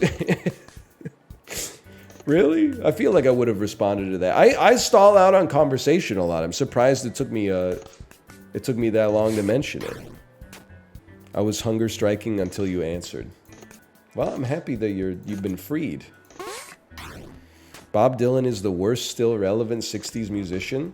Okay, there's literally like 3 that are still irrelevant. And he kicks the shit out of the Rolling Stones. I'm sorry. The Rolling Stones, and I'm so happy that I feel like Gen Z is agreeing with me so we can fight back against Gen X and the boomers. I just don't get the Rolling Stones like at all, man. I think what we're facing is the generational hangover of the false equivalency of Hey, do you prefer the Beatles or the Rolling Stones? That was like a real discussion people would have for like 40 years. You're like, the Beatles revolutionized modern music. The Rolling Stones have like a few good songs. Like, what are we doing here, man? But now they're like an unassailable part of the rock music pantheon. Bob Dylan is like, he's one of the best songwriters in, I don't want to say history because I wasn't alive in like the year -200, but like when people don't have respect for Bob Dylan because he sings with a nasal affectation, I'm like, yeah, you got to listen to the lyrics, man. This is not Boards of Canada, okay? Too bad he can't sing. He can sing. I don't know. I know we've said it many times before. Whenever people are like, I don't know, I was going to say something that is really rude. I don't mean to insult anybody's intelligence, but like, if you love good singers, watch American Idol, okay? That's not the number one thing that I look for in like, in art, is like, who's the best painter, you know? What poet has the best penmanship, right? That's not number one on the list. I'm not saying the voice isn't an aspect of it, but you can have a fucked up voice and still write some transcendent bops, man. Just look at Clap Your Hands, Say Yeah. I'm going to a work conference next month. Elton John was supposed to perform. They just replaced him with Pink and Imagine Dragons yesterday, and I am devastated. Oh, brother. So that work conference, you must work for like fucking Meta or something. So A, congratulations, but B, replacing Elton John with Pink and Imagine Dragons is so funny. It's really good. That motherfucker works for Salesforce. You don't need to call him a motherfucker. Like, he's not Mark Benioff, presumably. I guess I have been to some stuff like that now that I think about it. Champions of Fire 1. I don't want to rail against the whole tech culture, okay? But can I just say that, like, I miss real nerds that were, like more Steve Wozniak and less, like, Steve Jobs, I guess is what I'm trying to say. Nerds who were, like, smarter than me and funneled their talents into, like, engineering cool products and stuff like that. Putting more transistors on a microchip that's, like, the same size. Because, like, when we went to Champions of Fire 1, I was just, like, struck by what to me felt like fake celebrity posturing for reasons that I don't even know. Like, when they threw the after party for the mobile game tournament at the club inside of Caesar's Palace in Las Vegas and brought Chuck the Iceman Liddell in for photo ops, I was kind of like, what the fuck are we doing here, man? Why the hell is Chuck the Iceman Liddell here? We were just on stage playing like Bloons Tower Defense and 8-Ball Pool and Fruit Ninja and stuff like that. And then Despicable Me Minions Rush, and they're like, for absolutely no reason, Chuck the Iceman Liddell is here. He's cool? Yeah, but like, what is he doing there? I don't understand why he was there. He should have just been at home, like enjoying his life or something. Did you get a photo? No, I showed up late because they wouldn't let me wear my hat into the club. So I had to go put my hat in the hotel room and then come back down. And it was like, the music was like 150 decibels, and the ceiling, I don't know if anyone's ever been to this club, but like the ceiling was like, it was like in 17 interlocking pieces that would like dissect from each other and then like rotate and go back in. And I was like, this is like a culture shock, man. Like, it's me and Cobalt Streak here trying to have a conversation about the Binding of Isaac Rebirth. And it's just that's only worth 20. Okay. It's just a different world. But then the other half of that is that, like, to be fair, I'm thinking of it like, oh, it's a party for us, but like, we had literally just played mobile games like for money for like 4 days at an all expenses paid Las Vegas trip. It was more of like a party for the production staff to like decompress, I guess. So I should stop complaining. Well, you're right. Probably the production staff didn't really want Chuck the Iceman Liddell either. I'm sure the production staff probably just wanted like a raise. or for the streamers to show up on time to like the easiest event in human history, but like I don't know. I feel like I miss nerds, man. But I guess the nerds are probably working, right? They're like, check it out. I made like the service, the microservice runs 3% faster now. And then the CEO is like, we gotta get pink in this bitch. It's Employee Appreciation Day. I know morale is real low after we laid off 18% of the staff. So check it out. Pink's in the break room. The nerds you're talking about don't exist anymore? Brit, no, I don't believe that. I believe that there's still people getting into computer science for like the love of the game. They exist. They're being forced to update the Twitch mobile app. I don't want to. I don't know. You're gonna get me in trouble. Between the Twitch mobile app and the new addition, where anybody who raids you can then knock on the stream and like ask to collaborate and like be brought into the call is like, it's madness to me. Dan's gonna go crazy with it. He's the only guy that like going to use the function as it was intended. I can't wait to see what he cooks up. But I watched the tutorial on how to basically soft disable that shit instantly. That's why he's a promoted partner? Maybe. I was laughing. I know it's like half a bit, but in some bits there's a little bit of reality. Every time he talks about the Disney cruise, he always talks about it like it's a traumatic event. And I really can't stress enough that it's literally just like being in a hotel where the restaurants are in the hotel and there's like clubs that you can send your kids to during the cruise. So he's always like, someone in his chat was like a Disney cruise sales rep or something, and he was asking them, he's like, are there any life hacks on the Disney cruise? And then the person was like, no. Like you just go to, like there's, I don't even know how to interface with the question. Like, it's like, are there any life hacks like for life? You're not gonna get killed. He keeps talking about like the lines, and I'm like, buddy, there's only like 2,000 people on the ship. That's a lot of people on a ship, but like, you're not going to be in a line for like 3 hours. Well, okay, if you want to see Moana, you might be in a line for like 3 hours, but like, just don't do that. Otherwise, you just, yeah, my tip is that in the app, they'll be like dinners at 5:30, and then you go to the restaurant they tell you to go to at 5:30. It might be traumatic if you're not a Disney adult. Seeing Mickey Mouse is traumatic for you. I promise you'll be okay. You can deal with the trauma to let your kid take a photo of like one person in a Donald Duck costume. Otherwise, honestly, just send your kid to boarding school like as soon as they turn 4, because I'm not sure you're cut out for this lifestyle. You got to make a lot of sacrifices, to be honest.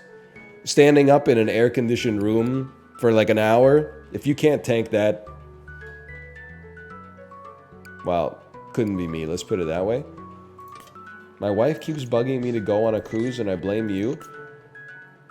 Librarian, what is this my wife bit? You were talking about it in Kate's stream yesterday. You just kept casually dropping like, my wife wants me to do this. Oh, my wife loves watching this. Like, what are you talking about? I don't mean this to be rude. I'm not like trying to insult you. Why are they getting a 21 every single time? I'm going to die. I've died and I don't even know what I'm doing with it. I've seen your apartment, man. There's no woman living there. And I don't mean that to be insulting. I just mean it's just something you observe. Like, you posted the pictures yourself. Although I will say I did get served that tweet that was like, Japanese girl rot is like so much more advanced than Western girl rot. And it was like a Japanese TikToker that was cooking in her apartment.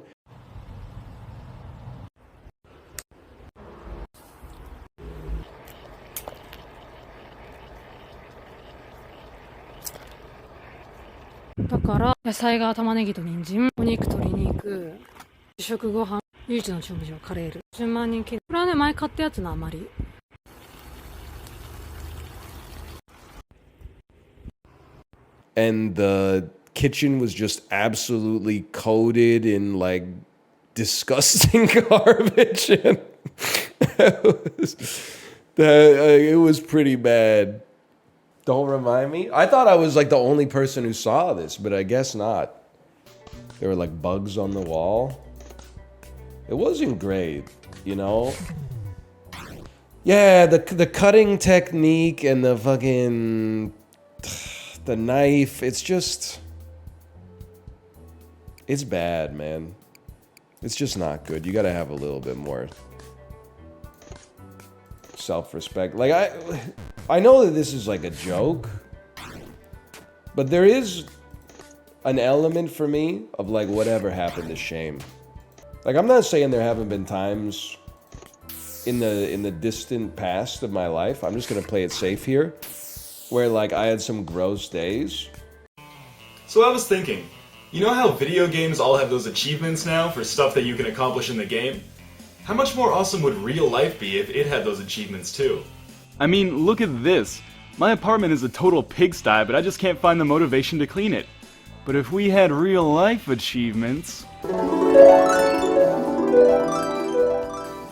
Now I can show all my friends I'm almost a functional adult. Like, there's definitely a day in college where I drank too much, and then I like threw up before I fell asleep. But I was sleeping, and then I woke up and threw up like on my bedroom floor, and then did not clean it up. I just went straight back to sleep because I was like too intoxicated. And then when I like woke up in the morning, I was hungover. So I was like insanely nauseous, and my room smelled like puke. So I was like half puking while I was trying to clean up the puke that was on my floor. Like, it was a horrible day, right? But my ass was not making a TikTok that's like, check it out. And then if somebody criticized it, I'd be like, oh, I guess it must be nice to like not believe that depression exists, right? Like, just, you gotta fucking let the shame hit you and be like, oh, that feels bad. And then bury it and resolve to have it never happen again, man. So what are you talking about with his wife stuff is what I'm trying to get at. She doesn't like decor either. What are you doing? Why are you being so cagey? I don't know, you might be married. Chibley's been married and divorced, or like he's had it annulled or whatever. Like, there's lots of people. The world don't move to the beat of just one drum. I just don't know why you're being so cagey about it. Yeah, Chibley's been married. It's not rare lore. He talks about it all the time. I think that he literally got married to his friend as a joke, and then like the next day they got it annulled or something. We all forgot it because it wasn't serious. Well, like, neither is librarians. I don't know. Maybe it is, but I wouldn't know because they're being very cagey about it. Fine, I'm 23 and single. Based. We knew. Dude, 23 is like, I know it doesn't feel that way because you're the oldest you've ever been. 23 is like insanely young. It's unbelievably young. It's probably like the most normal position to be in, especially online. What's the oldest young age? I don't know. This is a tough question to get into. 23 is young enough that if you are like, I'm 23, I'm old, you actually deserve to be made fun of. Because this 23 is so obviously young. You almost can't be younger and be an adult. So you're really like, oh, I'm not young anymore. I'm not in middle school. Like, what the fuck is wrong with you? Like, yeah, you were wearing Velcro shoes back then. 27 is the youngest old. I'm trying to think of the right way that I want to describe it. I feel like it's partly a mindset. Like, there are old 23-year-olds, and there are like young 50-year-olds. The one thing I will say is that a young 50-year-old, for me, is also cause to be made fun of. I kind of feel like you should just like be your age.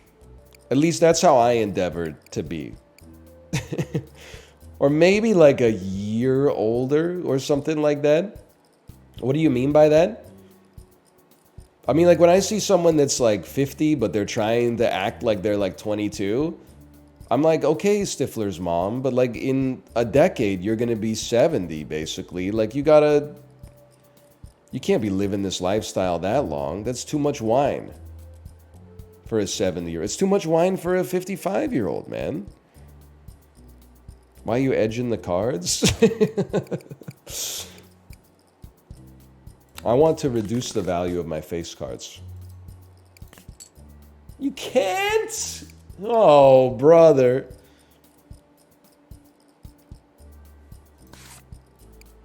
You saw something devious in chat? Well, I saw like somebody typed 50 plus 10 equals 703.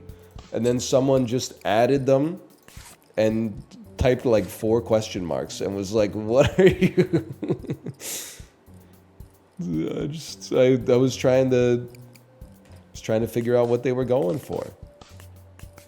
I don't know, but here's what I'll say, because I get annoyed when when young people are like, I'm so old, it's the same vibe as like when the valedictorian is like, oh, I'm nervous about the exam today. And you're like, don't be. You have literally like a 99 heading into the exam. You're going to be fine. Like 23, you're like what? Maximum like 1 to 2 years out of college. Obviously your ass is not old. Like what oldness, what acts that are emblematic of aging have you even experienced? You can't even, like at 23, you can't even say shit like, oh, my bruises don't heal as fast as they used to. Like, what are you talking about? Bowel issues? Well, maybe. You went bald at 23? Yeah, but that's not because I'm old. It's just because my like genetics are cooked.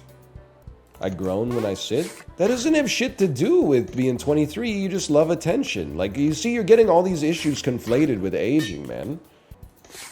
You got it all confused. This is also like never the way that people, like you're being disingenuous. Like people, whenever they want to win an argument, they're like, I experienced poverty. That's what taught me about aging. You disingenuous motherfucker. You can't just play that card when you want to win an argument. People never go, oh, I'm so old, I have to pay rent now. It's always like, oh, a movie I liked when I was in high school just had its 10-year anniversary. Don't, because you're code switching. You're using rhetorical techniques to try to gain an advantage versus me in an argument. The problem is you forget that my dumbass was even stupider than you. When I was 23, I'm like, oh, I'm ancient. I've already been through all this shit. Why am I ancient? Fucking Spider-Man with Tobey Maguire came out 10 years ago, but I can still remember it. Oh, I have a living memory of some shit that was in the decade previous. That's not real aging. You guys aren't real agers. Are you ageist? A little bit. I mean, come on, right? Based. I don't know if it's based, but there's just some stuff where I'm like, you know, if I get cut off in traffic and then I like pass the person that cut me off and I look in the driver's side window and they're like 82 years old, I'm like, oh, my bad, brother. Sorry. Oh, true. Everyone's ageist in the car. Like, let's be real, man. If you're in the grocery store and there's 2 open aisles and in aisle number 1, it's the same number of people. There's just 1 person in each aisle in the lineup, okay? In aisle number 1, there's a 25-year-old. And in aisle number 2, there's a 75-year-old. You're getting in aisle number 1. Aisle number 1, that 25-year-old has social anxiety. They've been rehearsing the interaction in their mind ever since they got into the store.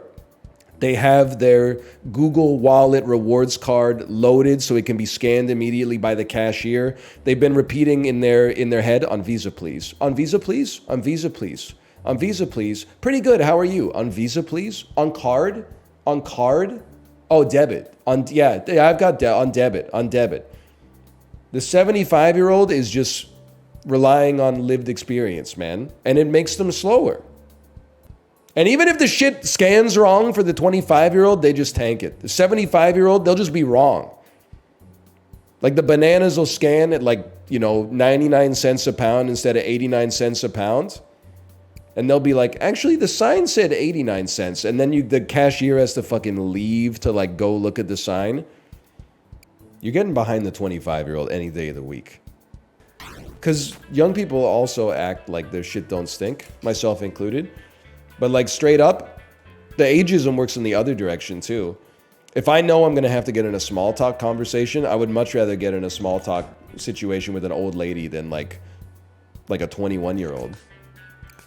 Because I know that the old lady's not going to judge me for talking about normal small talk stuff like the weather. Whereas meanwhile, you talk to like somebody who's 22 and you got to like give them a pearl of wisdom with every single conversation. Otherwise, they're like, I could be looking at my phone right now.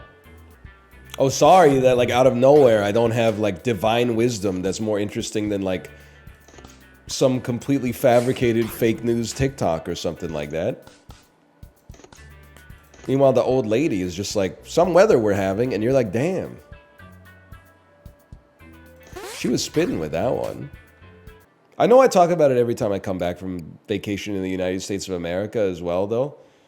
But I do want to say, I don't know.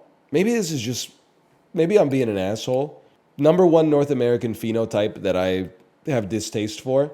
Middle-aged dad who has an AirPod in while he's out with his family. I just don't get it, man. Maybe it's because I'm on kid number one. So I'm like, hey, I'm going to like miss these moments some days. So I'm going to try to savor them as much as I possibly can. I just feel like it's a weird message to send to your kids is like, yeah, it's nice to spend time with you, but like I also need to listen to this college football game simultaneously because you kids are like boring as fuck. I know I've said it before, but when there's like a teenager on a family vacation and they're using AirPods even though they're out with their family, I'm like, I get it. As a kid, like a teenager, it's your responsibility to think that your parents are not cool. And be like, I would rather listen to some shit that's, no disrespect, is probably garbage. It might even be my stream. But like the dad, I think you just got to tank that psychological damage, quite frankly. Always hit. I know that, Cobalt. Cobalt, remember after Champions of Fire 1 when we went to the club at Caesar's Palace for the after party? I was talking about that on stream today. I was like, what are they doing, man? Why are they trying to throw a party with us and Chuck the Iceman Liddell? That was awful. He's saying it. I was kind of hedging my bets because I don't know if people involved in that were watching the stream, but it was not the vibe I was looking for sure. Kind of looking for like a chill, low-key, like board game type of vibe. And then, you show up at the function, it's 150 decibels. The ceiling is falling on top of you. Extra large bodies in medium t-shirts. I'm a table service snob. I will say something. In university, my friend was dating a girl who was... I don't know what word you would use. She watched a lot of Sex in the City. She's perfectly fine, by the way. It's not a character judgment, necessarily. But for her birthday, what she wanted, and she was turning 20 or 21, right? So this is like pretty young. She wanted to go to a club and get bottle service. That was like the only thing she wanted for her birthday. So my housemate, who was her boyfriend, set it up and paid for it. And it's probably the only time I've had fun at a club in my entire life. And literally the whole reason is because we just got insanely intoxicated off of alcohol that we didn't even pay for. When you got to pay for it yourself, you're like, this shit is too expensive. But when when someone else is comping it, you're like, I don't really want to be in the club right now, but I mean, the price is right. Yeah, it was crazy. I mean, I know you're saying it's like $500 a bottle. This is in 2008, maybe. So it was like maybe $200 a bottle. But even still, we were like, this is fucking like 9 times more expensive than if you just bought it at the store across the street. But it was actually 0 times as expensive because somebody else was paying for it. Has anyone ever eaten at... What is the most famous Chinese hot pot chain restaurant called? You're going to say it, and I'm going to say that's the one. Yes, Haidilao. You're absolutely right. Haidilao. Is Haidilao goated? Because there's one, I pass by it now and then. I think it's in Kitsilano in Vancouver. It replaced the Swiss Chalet, the last Swiss Chalet in British Columbia. And I'm always like, anytime I'm there, I'm like, it has like a doorman. It has like security at the door. It's always packed. Like it seems like there's hundreds of people inside the restaurant. Maybe I gotta give it a try, man. What's better, Haidilao or Big Way? Haidilao, apparently. They have the best customer service. Yeah, it looked a little uncomfortable for me because, like, isn't it like Cold Stone Creamery? It's like when you tip, they do like a dance and stuff. Big Way's a little cheaper. Haidilao's better service. They don't. The video, maybe it's a North American thing, okay? Because, like, Kate showed me a video from China where somebody tipped and then all the waiters and waitresses did like a choreographed dance. And I was like, that shit is like a little uncomfortable for me. Maybe in North America, we got the kind of like laws and regulations that they can't make them do that shit. But in China, it's a different world over there, man. We should go check out Haidilao. Do they have good stuff for kids? Do they have like spaghetti? Kate also showed me a video like about the business of Haidilao, and this shit got me like pissed off. And I don't think it's like fair for me to be pissed off about it, because I'm sure that like these rules or whatever are probably put in place so that people don't get sick or whatever. But like in the Haidilaos in other parts of the world, your ass can literally get like a manicure while you wait for your table. You can get a massage and stuff like that. And then in North America, the health department said, no fun over here. How about just one big room at the front of the restaurant where everybody looks at their phones? You can't have an esthetician working in a place that also sells food 75 feet away. You can't have, it's illegal to have fun these days, is what I'm trying to say. What about Jones Barbecue and Foot Massage?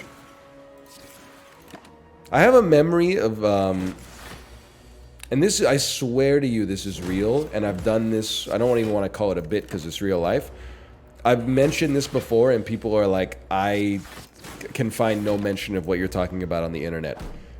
There was a video, it was an advertisement for a barbecue place in America that went viral because they went so hard on like the slow jam R&B song. So it went like, let me get some of that good meat falls off the bone. Baby, you're hungry. I said, baby, I'm hungry. Let's go to Mr. Spriggs and get us some ribs. 347 South Air Depot. Let me get that SPRIGGS. When you deal with Mr. Spriggs, you only deal with the best.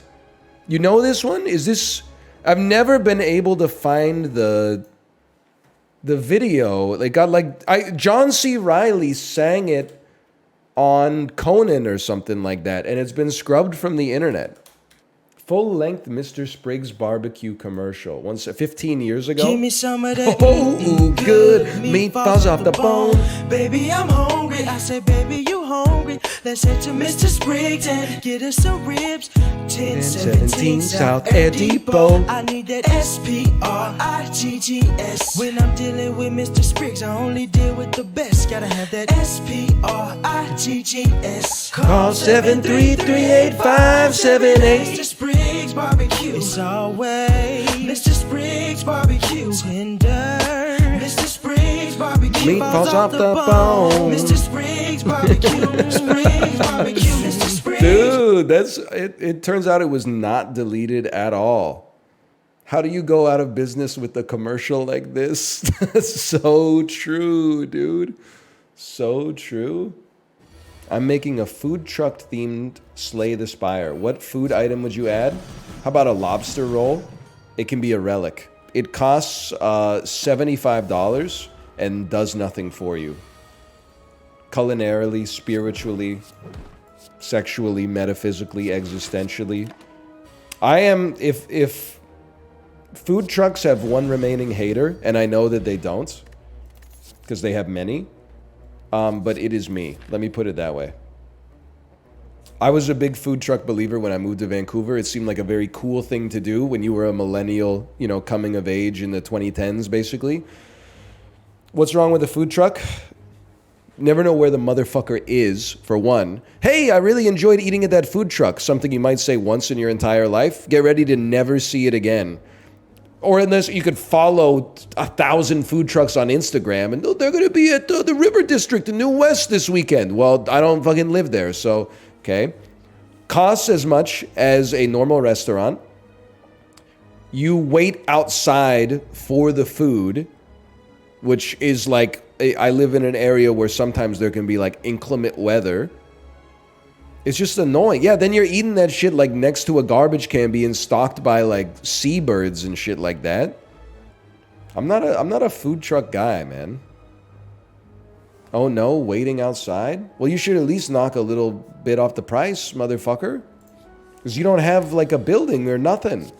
So why is my ass paying 18 bucks for 3 tacos? It just doesn't make sense. You got me about to, like, just to be honest, about to say some rude stuff to you. Because, like, what I want to say is that, like, the only people I know who love food trucks have, like, eaten at one when they were on, like, a senior year trip to Portland or something like that. And then they live in the Midwest. I'm not in food truck central, but I see food trucks, like, all the time. I've experienced more food trucks than the average individual, and I'm like, I would much rather just go to a restaurant. The one, I know that this, I bring this up all the time. The one that really got me was when I went with Corey to a food truck festival in New Westminster, near Vancouver, British Columbia. It was free to enter the food truck festival. Unfortunately, you have to pay money for all the food trucks. What was the festival? Literally like 20 food trucks. Each one of them had a 45-minute lineup. Line up 45 minutes, get to the front. They're like, oh, we're out of the thing that we're famous for. Fuck you. What are we doing, man? Why don't I just go to a restaurant? McDonald's ain't running out of chicken nuggets. They might have to cook extras, but that festival's a scam. You're telling me. I will say, though, I went to the Japanese festival in Burnaby last year, and Japadog was there. Normally, it's a long wait at a Japadog food truck, especially if you're at like Sakura Days in Van Dusen Botanical Gardens. Nobody was fucking with the Japadog cart. I got my Japadog in like 3 minutes. That was a dream come true. But even still, I'd rather go to the Japadog standalone location. You ever been to a food truck courtyard? Yeah, I guess like when I was in LA for E3, they had like one of those kind of setups. And that was like a little bit better. But even then, I don't know, like I'm not trying to be a hater. Like if it's your dream to run a food truck, I wish you the best of luck. I just like don't like, I don't know, standing out in the sun or the rain waiting for my food. I just like, I'd rather just be inside, I think, for the most. It's not the end of the world. Like, I'm not like a sugar cube or something, but it's just like, I've also never really had food from a food truck where I was like, this is incredible. I will say what's great about street food in Asia, and I'm a street food hater sometimes, but what's great about it is that you literally go, hey, give me like 4 of those fish skewers. And then the lady just pulls them out of the vat of fish goo and gives them to you. But like in North America, you're like, hey, can I get a fucking, it's a birria pierogi poutine. And they're like, that'll be $16.22.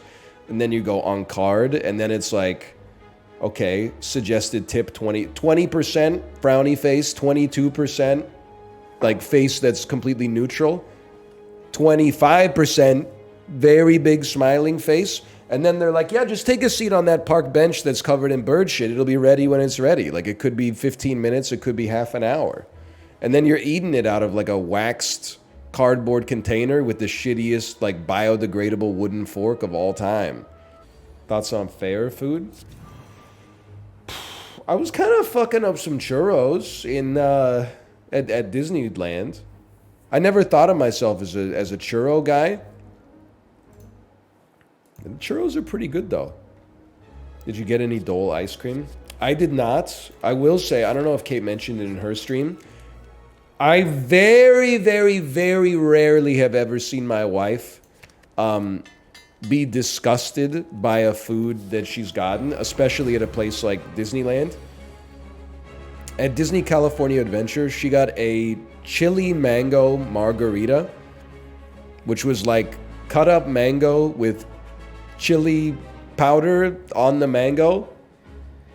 And she couldn't get it down, man. It was a little spicy, but I think what the biggest problem was is that there's a Korean pickle, basically, that's called gattugi, and it's like radish with spicy powder on top of it. And the mango with the chili powder tasted exactly like that. So it was a little bit like drinking like a radish margarita.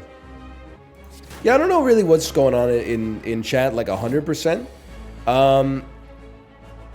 But I would definitely, me personally, I'm not a scientist, but I would recommend wearing sunscreen if you're in the sun.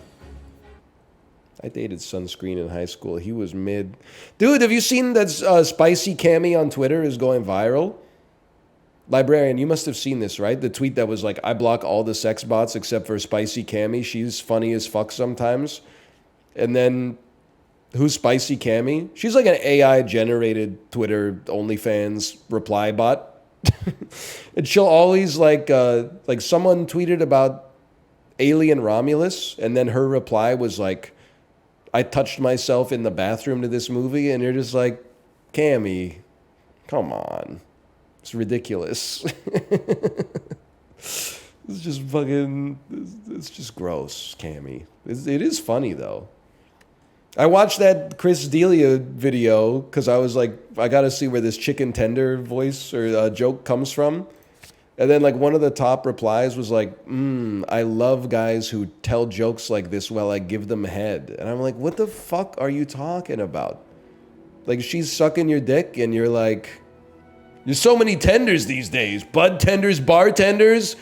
What else you think? Let me guess, you're a chicken tender? A chicken tender? You wouldn't like that. You'd be fucking weird, man. That situation has never happened. I'm inclined to say, though, I don't really blame the bots. Anybody that falls for that deserves to lose their money to Spicy Cammy. Because if they didn't lose it to Spicy Cammy, they'd probably lose it to someone worse. Fuck, dude, you're right. I hope Chri D'elia never makes a joke that's like, it's crazy that Peppa and Macca are both Ronies. People are going to be dunking on that shit on Twitter for sure, and I'm going to be like, it's actually, that one's pretty funny. That one's pretty good, actually. Ooh, true grit. I have an actual question. Did you ever feel ready to be a dad? Yeah. I mean, it wasn't like one day, like I woke up and I was like, I have to be a dad. But I definitely, like, I crossed the threshold where I was like, yeah, I think, like, I could, like, having a kid would be, like, meaningful to my life. And I think it's kind of like a false dilemma in a way. Because you don't need to know all the shit right away. As you scale as the baby scales, I guess is what I'm trying to say.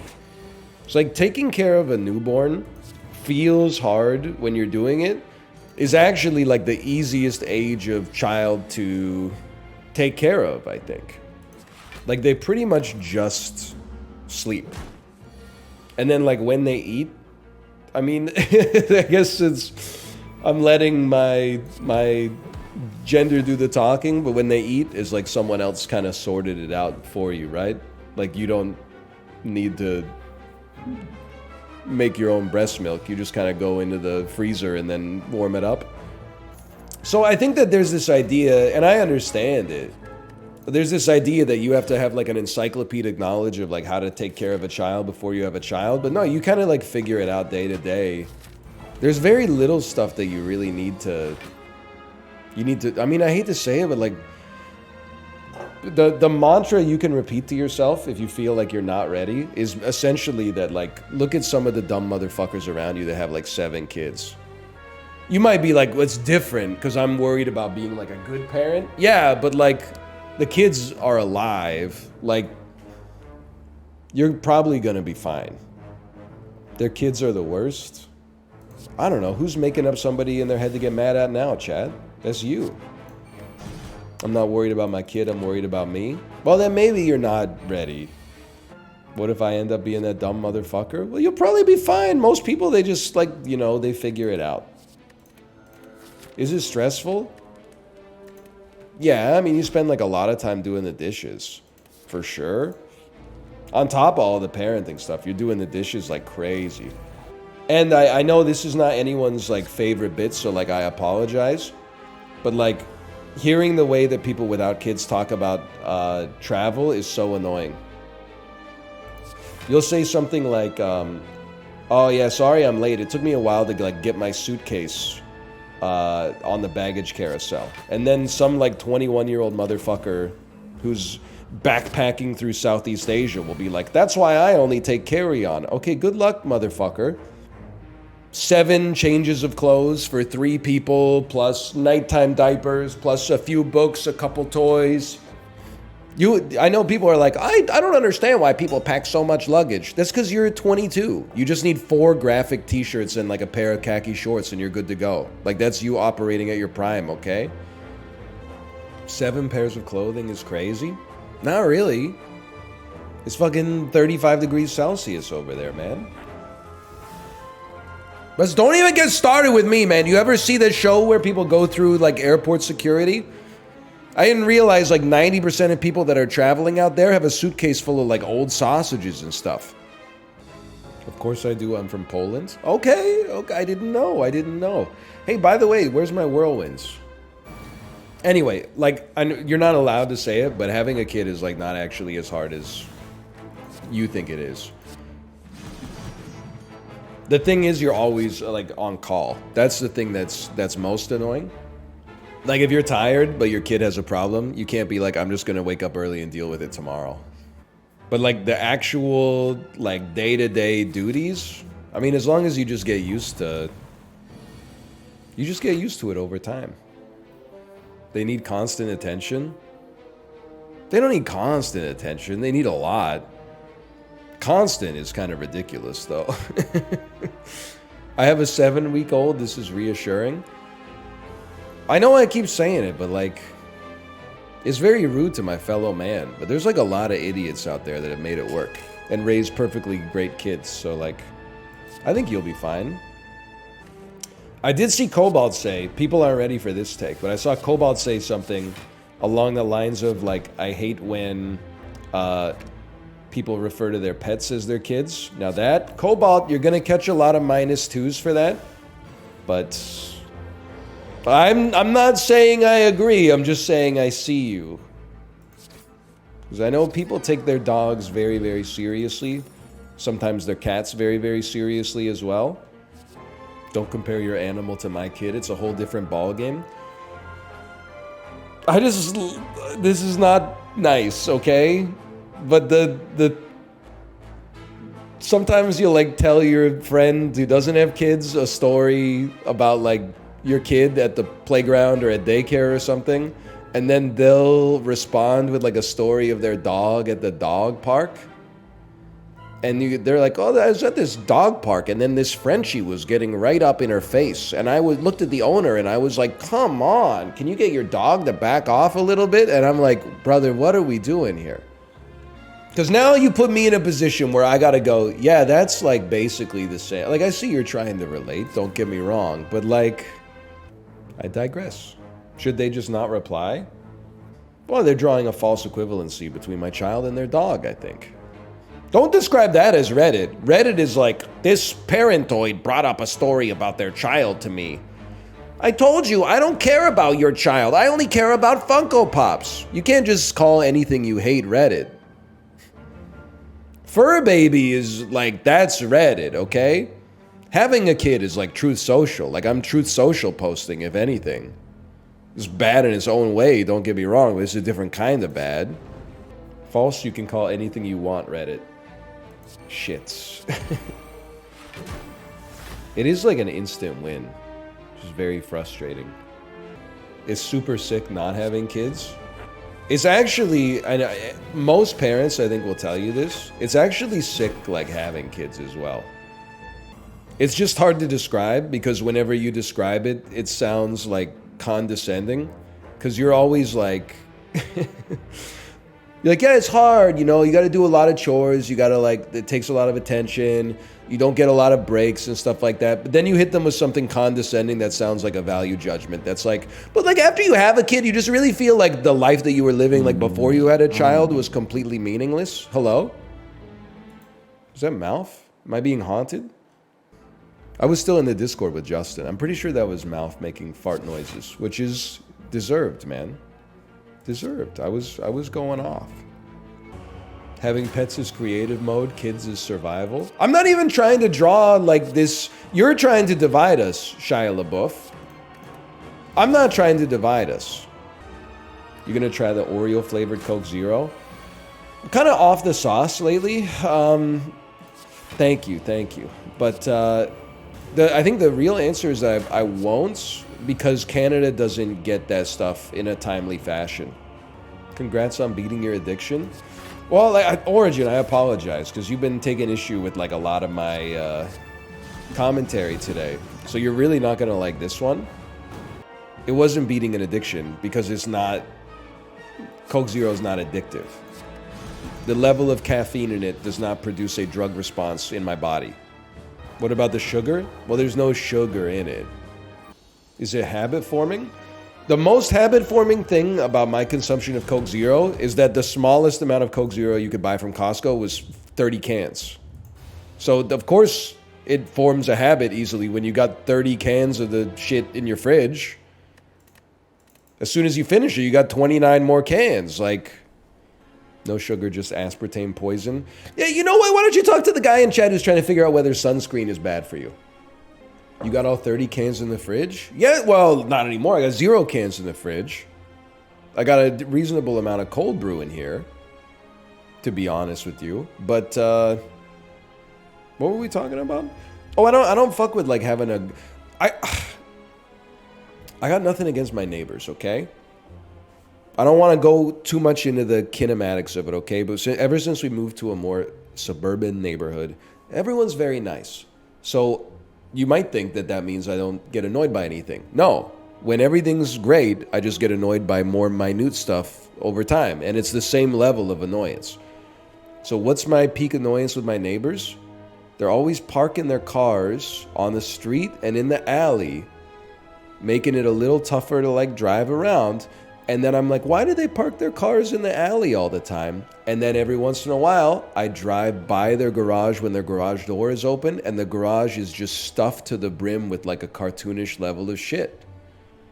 They just filled their garage with soda, garbage, bulk food, recycling they haven't put out yet, old tires and stuff like that. So because they have used their garage for clutter, now I get inconvenienced and I got to use like the sensors on the edge of my car to make sure I'm not going to hit their car or like my neighbor's garbage can whenever I'm pulling out of my driveway. We, on the other hand, because my wife is very organization-pilled, we have shelves that we built in our garage that we bought from Costco that are like fucking... This was an endeavor, man. Like, the Costco, we were at the store, and Kate was like, we should get these shelves for our garage. And then I looked at it, and the box said, like, it's 100 kilograms. And I was like, I can't carry this shit out to the car. So we said, that's fine. We'll just have it delivered. They delivered the 100-kilogram box to our front door. I had to walk that motherfucker all the way around the house, open up the door to get to the yard, carry it through the door to the yard, through the yard, and into the garage, man. It was like worse, because if I had just moved it to the car in the first place, the car naturally migrates to the garage. How'd you do it? I was fucking Oompa Loompa walking it. Gung go gung go gung go gung gung gung go go gung gung gung go gung gung. The staircase took me fucking forever though. But anyway, so what is this emote, man? Dekill 12? Is that global? No, man, no. I wish. Anyway, what was I talking about? So we got a night, we park our car in the garage. We got 2 big shelves that holds all the automotive stuff, our winter tires that we don't have on the car right now, road salt and shit like that, snow shovels, ladders, etc., etc. So our garage is like fucking crisp, dude. Remember that? Fucking Chibli, remember this? Fucking mint. Garage you can actually park your car in? Fucking mint. So I don't know, like, if my wife's going to be back from stream, or to stream soon. Let me see here. She took my daughter to the amusement park today. 9 messages. Oh, fuck. It's all photos of her having an amazing time. Let's go. Close one. I know, dude. Librarian, you know what it's like when you open your phone and you realize you got 9 missed messages from your wife. Holy. I thought I was going to be in trouble. On target? He said he's married. I have my ringer on. That's crazy. Married to the game. So true. I'm sorry, librarian. I got to give you some better clips. It's hard to... Well, I don't know. We've had some unhinged ranting. Guy with kids looks down on all people who get, like, meaning in life from a pet. Insane boomer hates all dog owners. Did you see the tweet about the girl whose HOA made her clean her lawn and then they sent her a letter because she's not supposed to do yard work at certain times? Man, I did not see that. I did see the one where, like, the HOA got mad at this lady because her garden had weeds in it.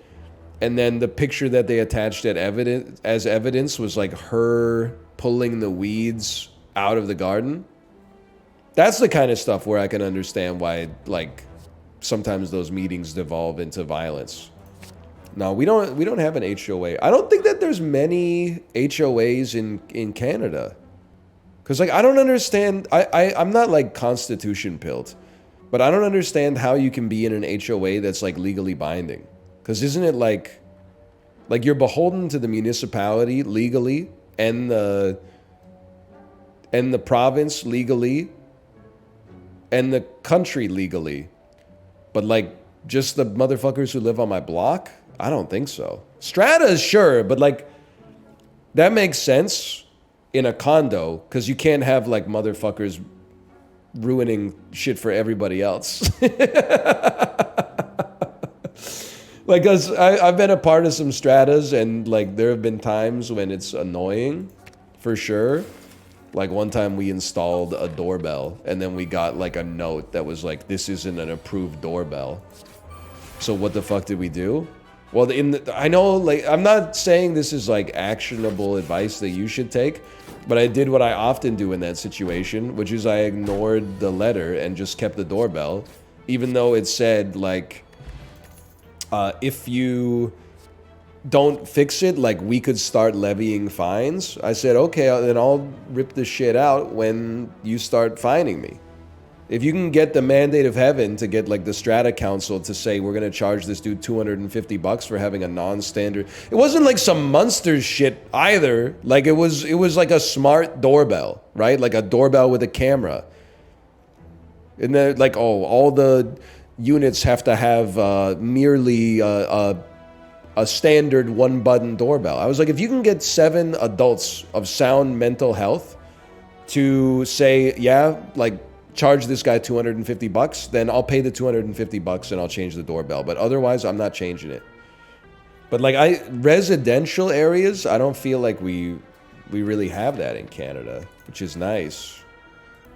Our HOA tells people not to park on the street. You guys have no idea how actually based I am, by the way. Now, this is probably annoying for about 1% of you, but the rest of you are going to be like, he's awesome. Lots of places in Vancouver have no parking signs that say parking on this street is for residents only, or you need a permit, which basically means you have to, like, be a resident and get it from the city. I park on those motherfuckers all the time. All the time. You don't own the street as far as I'm concerned. Just because you got 20 of your neighbor friends together and you went to the city and they're like, there's so much traffic on our street, we can't park here. Congrats, you live in a desirable part of the city that people want to go to. My ass is gonna park there if I have to park there. I paid for the concrete just like you, man. Complained about your neighbor parking in the street? Yeah, but that's different. That's because their garage is packed full of garbage. I'm talking about, like, I'm trying to go watch the fireworks on Kids Beach. All those motherfuckers on, like, you know, West Point Gray Avenue and shit are like, oh, I own Lululemon. You're not allowed to park in front of my house. Guess what, motherfucker? I'll be seeing you 2 minutes after the fireworks end, getting my ass back to a different neighborhood.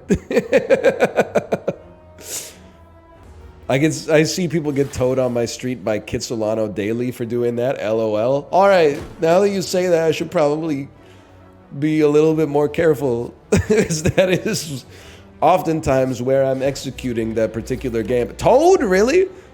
So I have had my car towed once. I know how this is going to sound. I'm not going to say it's not my fault, but it was an honest mistake. We had a meeting at the bank. We parked in front of the bank, which was perfectly fine. We didn't realize, though, that like an hour after our meeting started, they pivot from parking allowed to no parking so that they can fit all the extra traffic that starts coming through that part of town in the afternoon. So I was like, that one's my bad, no problem. Every other time I've parked, quote unquote, illegally, the number one thing I say in my head is, they're not going to tow me. It's too much fucking work. They're really going to get a tow truck down here, put my fucking car on the tow, and then tow it out to Terminal Avenue? I don't see it happening. Now that you mention that it happens, maybe it's time for me to rethink that. My friends live in NYC. They did the math that it's actually better to just eat the tickets and the occasional tow than pay for parking. Well, let me... I'm not the most based individual on the planet, okay?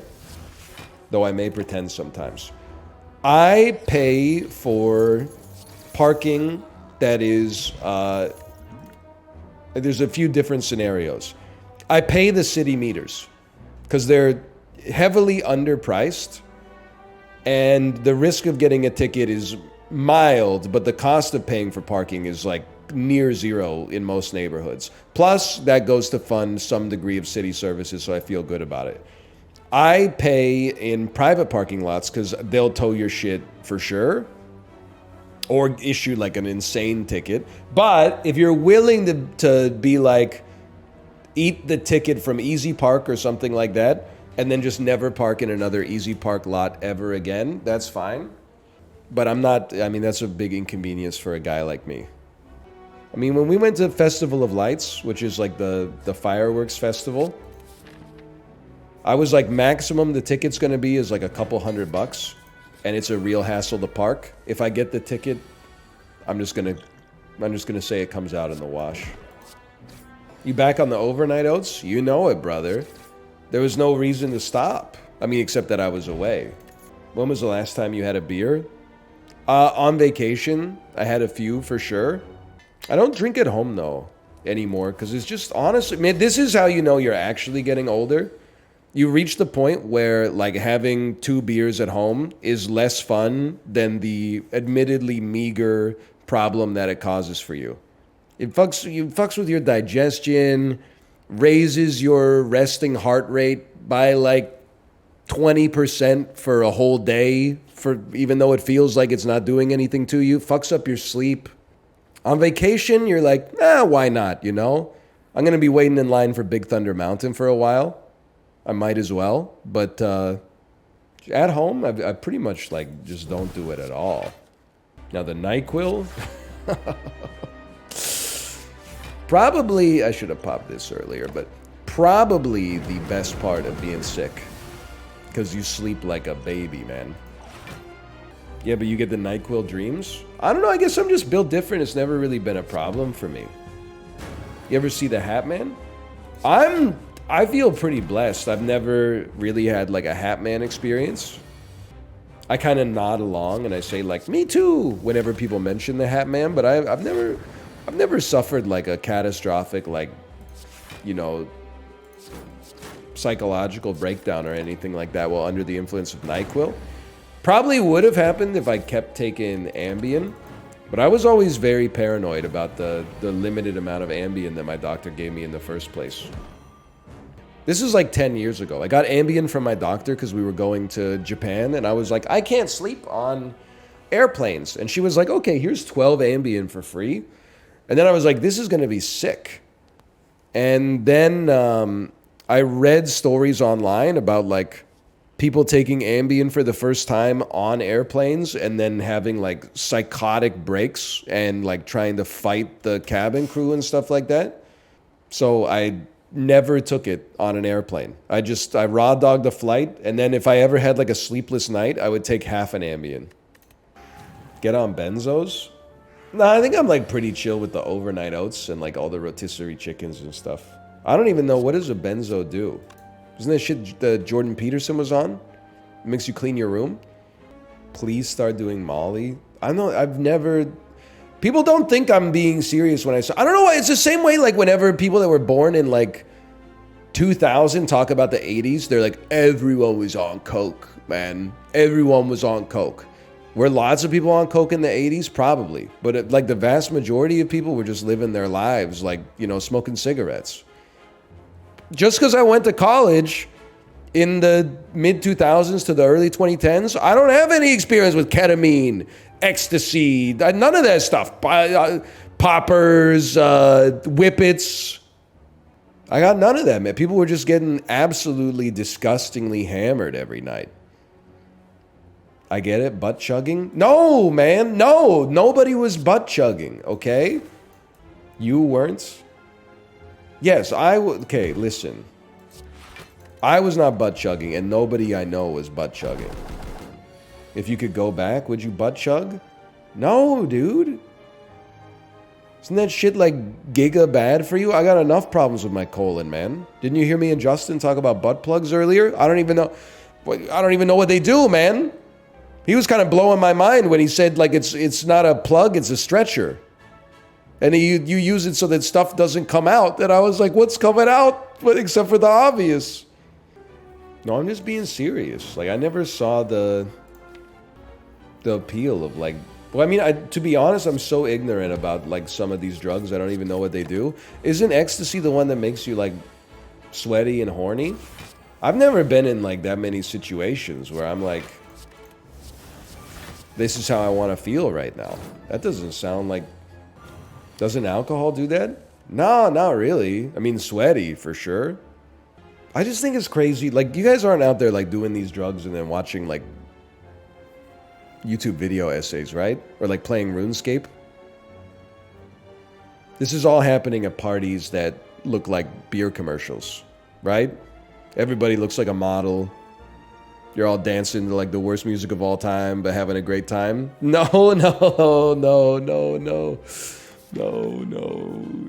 Wrong. At music festivals. Oh, at the festivals. Last time I did it with my buddy, we watched 3 Star Wars movies. Brother. I don't know if it's fun, by all means, I guess. Yeah, wait, which 3? Which 3? Oh, here we go. Attack of the Clones, Solo, and Return of the Skywalkers. You didn't explore each other's bodies or nothing?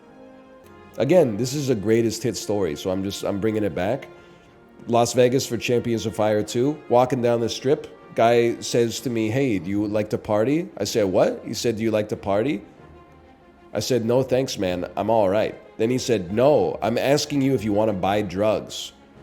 And I said, yeah, I know. Sorry, you're right. This is Champions of Fire 1, not 2. This is 1.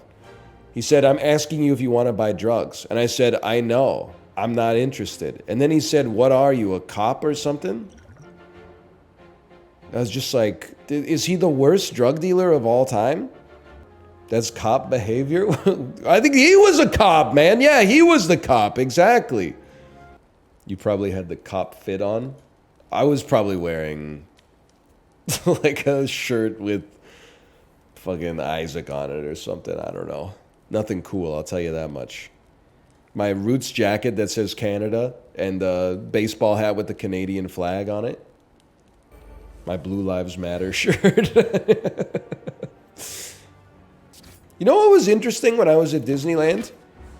Saw a few people wearing Trump Vance 2024 stickers. Not stickers. T-shirts. Didn't see anybody wearing Harris Walls shirts. It's gonna be a landslide, brother. They're losing the shirt game like 8-0 right now. I can't think of any other possible explanation for why the Trump Vance shirts would be so represented and there's not a single Harris Walls shirt. I know because you're gonna ask. And yes, half of the people wearing the Trump Vance shirts were going around like the guy who's always on airplanes with the shirt that says like, I'm voting for the convicted felon, and then watching the people like filter down the row. Like they were there to be seen. But unlike you liberals, I don't make my politics my whole personality. I was laughing because, like, I don't want to put the guy on blast, and I know a librarian is going to, so, but I guess, like, you just got to accept it. I was just, like, drinking my coffee this morning, and then there was a tweet from Metacritic that was like, what do you think Star Wars Outlaws is going to get on the Metascore? And one of the replies was from a person that said, like, it probably deserves a 6, but because of the forced diversity, it'll get at least an 8.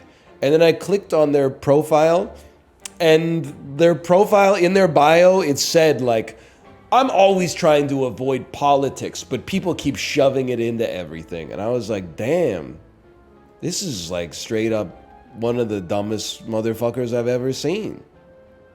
Like, you're the one forcing the politics in it, man. I don't know shit about Star Wars Outlaws, to be honest with you, but I feel like you're shoving the politics into your own face a little bit.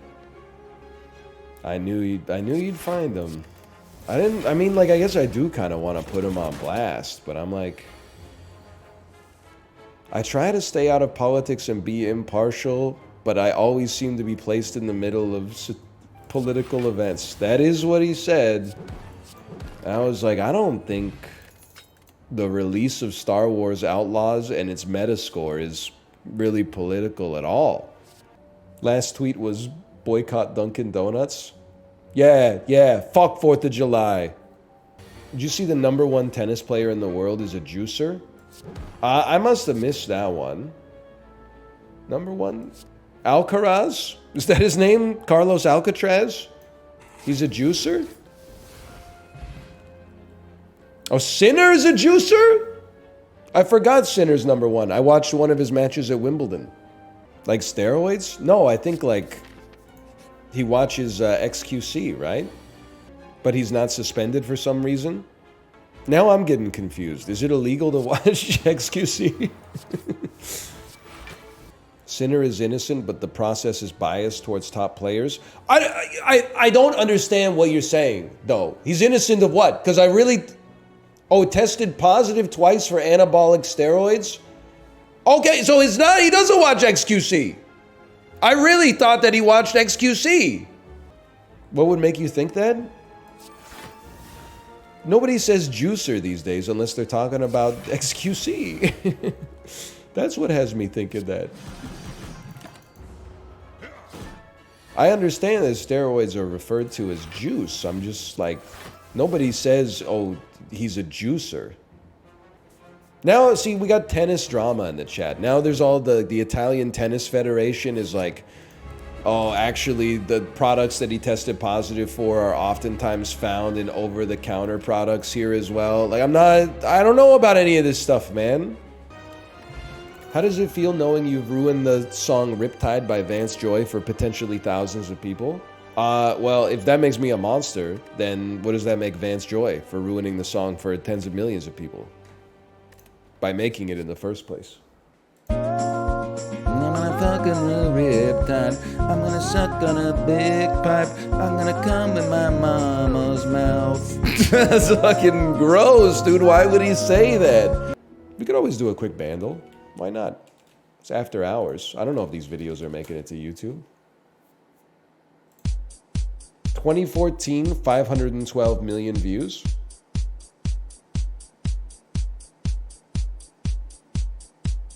I have no idea. Next. I gotta go like this, I gotta go like this, cause I don't want to get DMCA'd by Danny B. Cobalt, are you going through the same thing as me? I know this song. I know it, but I don't know it.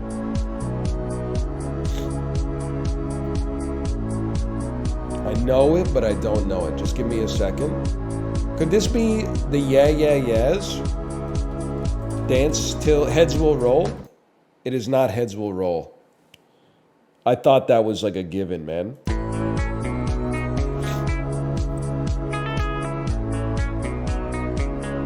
Come on, come on. Is this AVC? Is this AVC? This one is called Levels. Nope, I have no idea what this is. To be honest, I need the voice cover. It's Maroon 5.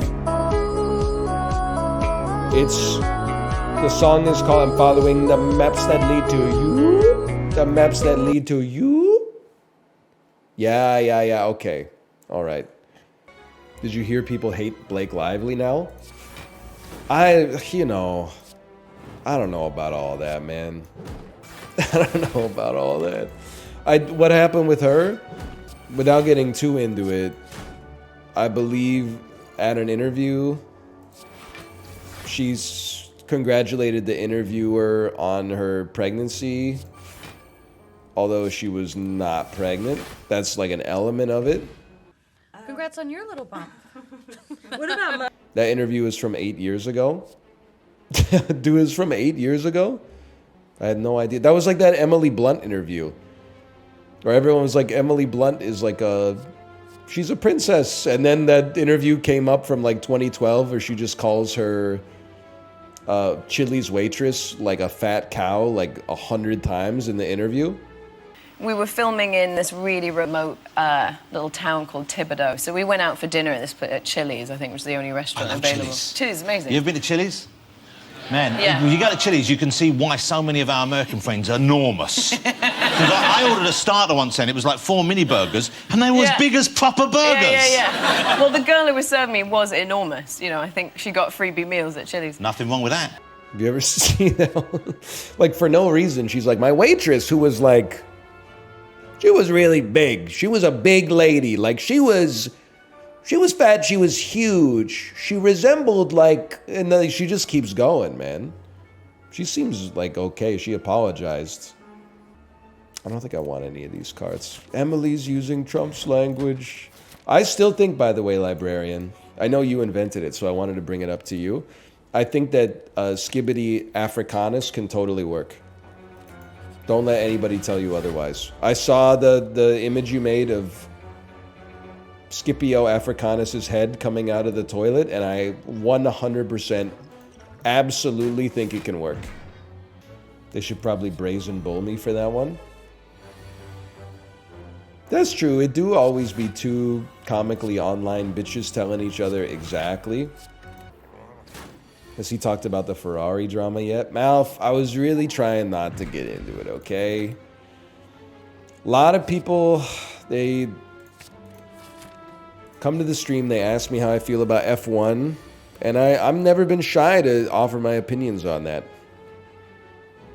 But I just thought today we'd try to keep it a little bit nicer, a little bit calmer, you know, not try to get all the F1 girlies riled up. What do you think of them? They got the reddest car in the game. Is that all you know? It's most of it. The only thing I see more often on girls' Hinge profiles than Sundays are for F1 is I'm irrationally afraid of sharks in pools. Really? Those are like boilerplate lines? I wouldn't know, honestly. It's true, you see that a lot. That and The Office. What's your favorite Taylor Swift song? Also popular? Birds Aren't Real? Oh no. Even the normies are online these days? Little known fact about me, I could beat you in Mario Kart. No, man, no. Millennials have aged into the prime demographic, man. It is psychic damage. Being gay makes this shit so easy. I'm always saying that, but when I say it, people are like, NL, you can't say that. You can't say that it's so easy to be gay these days. They're like, that's problematic. But then when you say it, nobody criticizes you. Oh, why? Because you're gay. Thus illustrating my point in the first place. But nobody wants to talk about it seriously, man. It's an epidemic. It's borderline impossible to be straight in 2024. Why? Because dudes are hotter than they've ever been. And they stay hotter longer. Used to be a dude to be hot for like 6-7 years. Then he'd like get into his early 30s, make a regrettable facial hair decision, and then kind of like never recover. And before you know it, he's like he's turned into his dad. Nowadays, we got motherfuckers out here looking like jacked testosterone replacement therapy Santa Claus. They're like 61 years old with a great big bushy beard and an 8-pack, man. It's hard these days. Stream till 5? No, I'm gonna go eat after this. But I think Kate canceled her stream so she could... Holy cow, look at this. Our daughter's having a great time. So much of my skill went into winning her this Gudetama. Holy cow, she's holding a freaking Gudetama with a green ribbon around. She's having the time of her life, man. The only thing is, I don't, other fathers here, you might be able to relate. Holy cow. Like, I'm happy my daughter's having an awesome time at the fair. But then, like, the catch is, she just had an amazing time with mommy at the fair, so my ass has got to be, like, on when she gets home. Can't be like, hey, I just spent, like, 5-6 hours at the fair with mommy. She won me this big Gudetama, and I'm like, hey, just, like, eat some Fruit Loops while daddy looks at his phone for a bit. Fuck, dude. Fuck. Because it looks bad in both of their eyes, man. She'll be tired, though. Yeah, but like it's optics.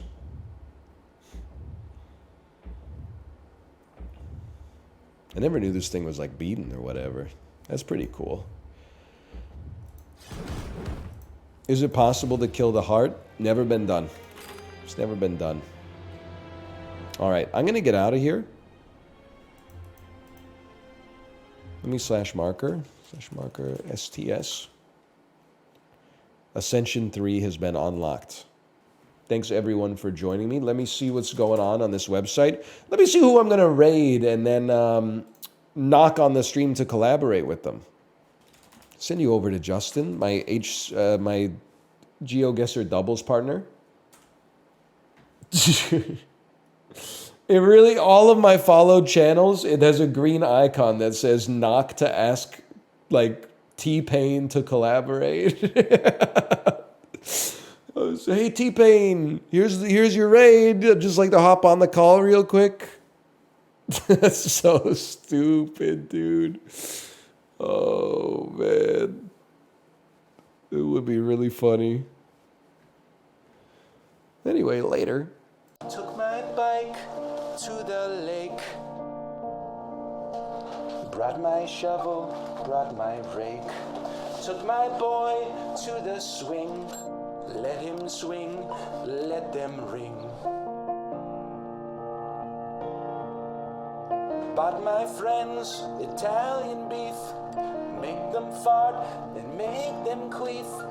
Abraham Lincoln was governor here. Only a steel man can be enough. You know what I'm talking about? Sufjan Stevens?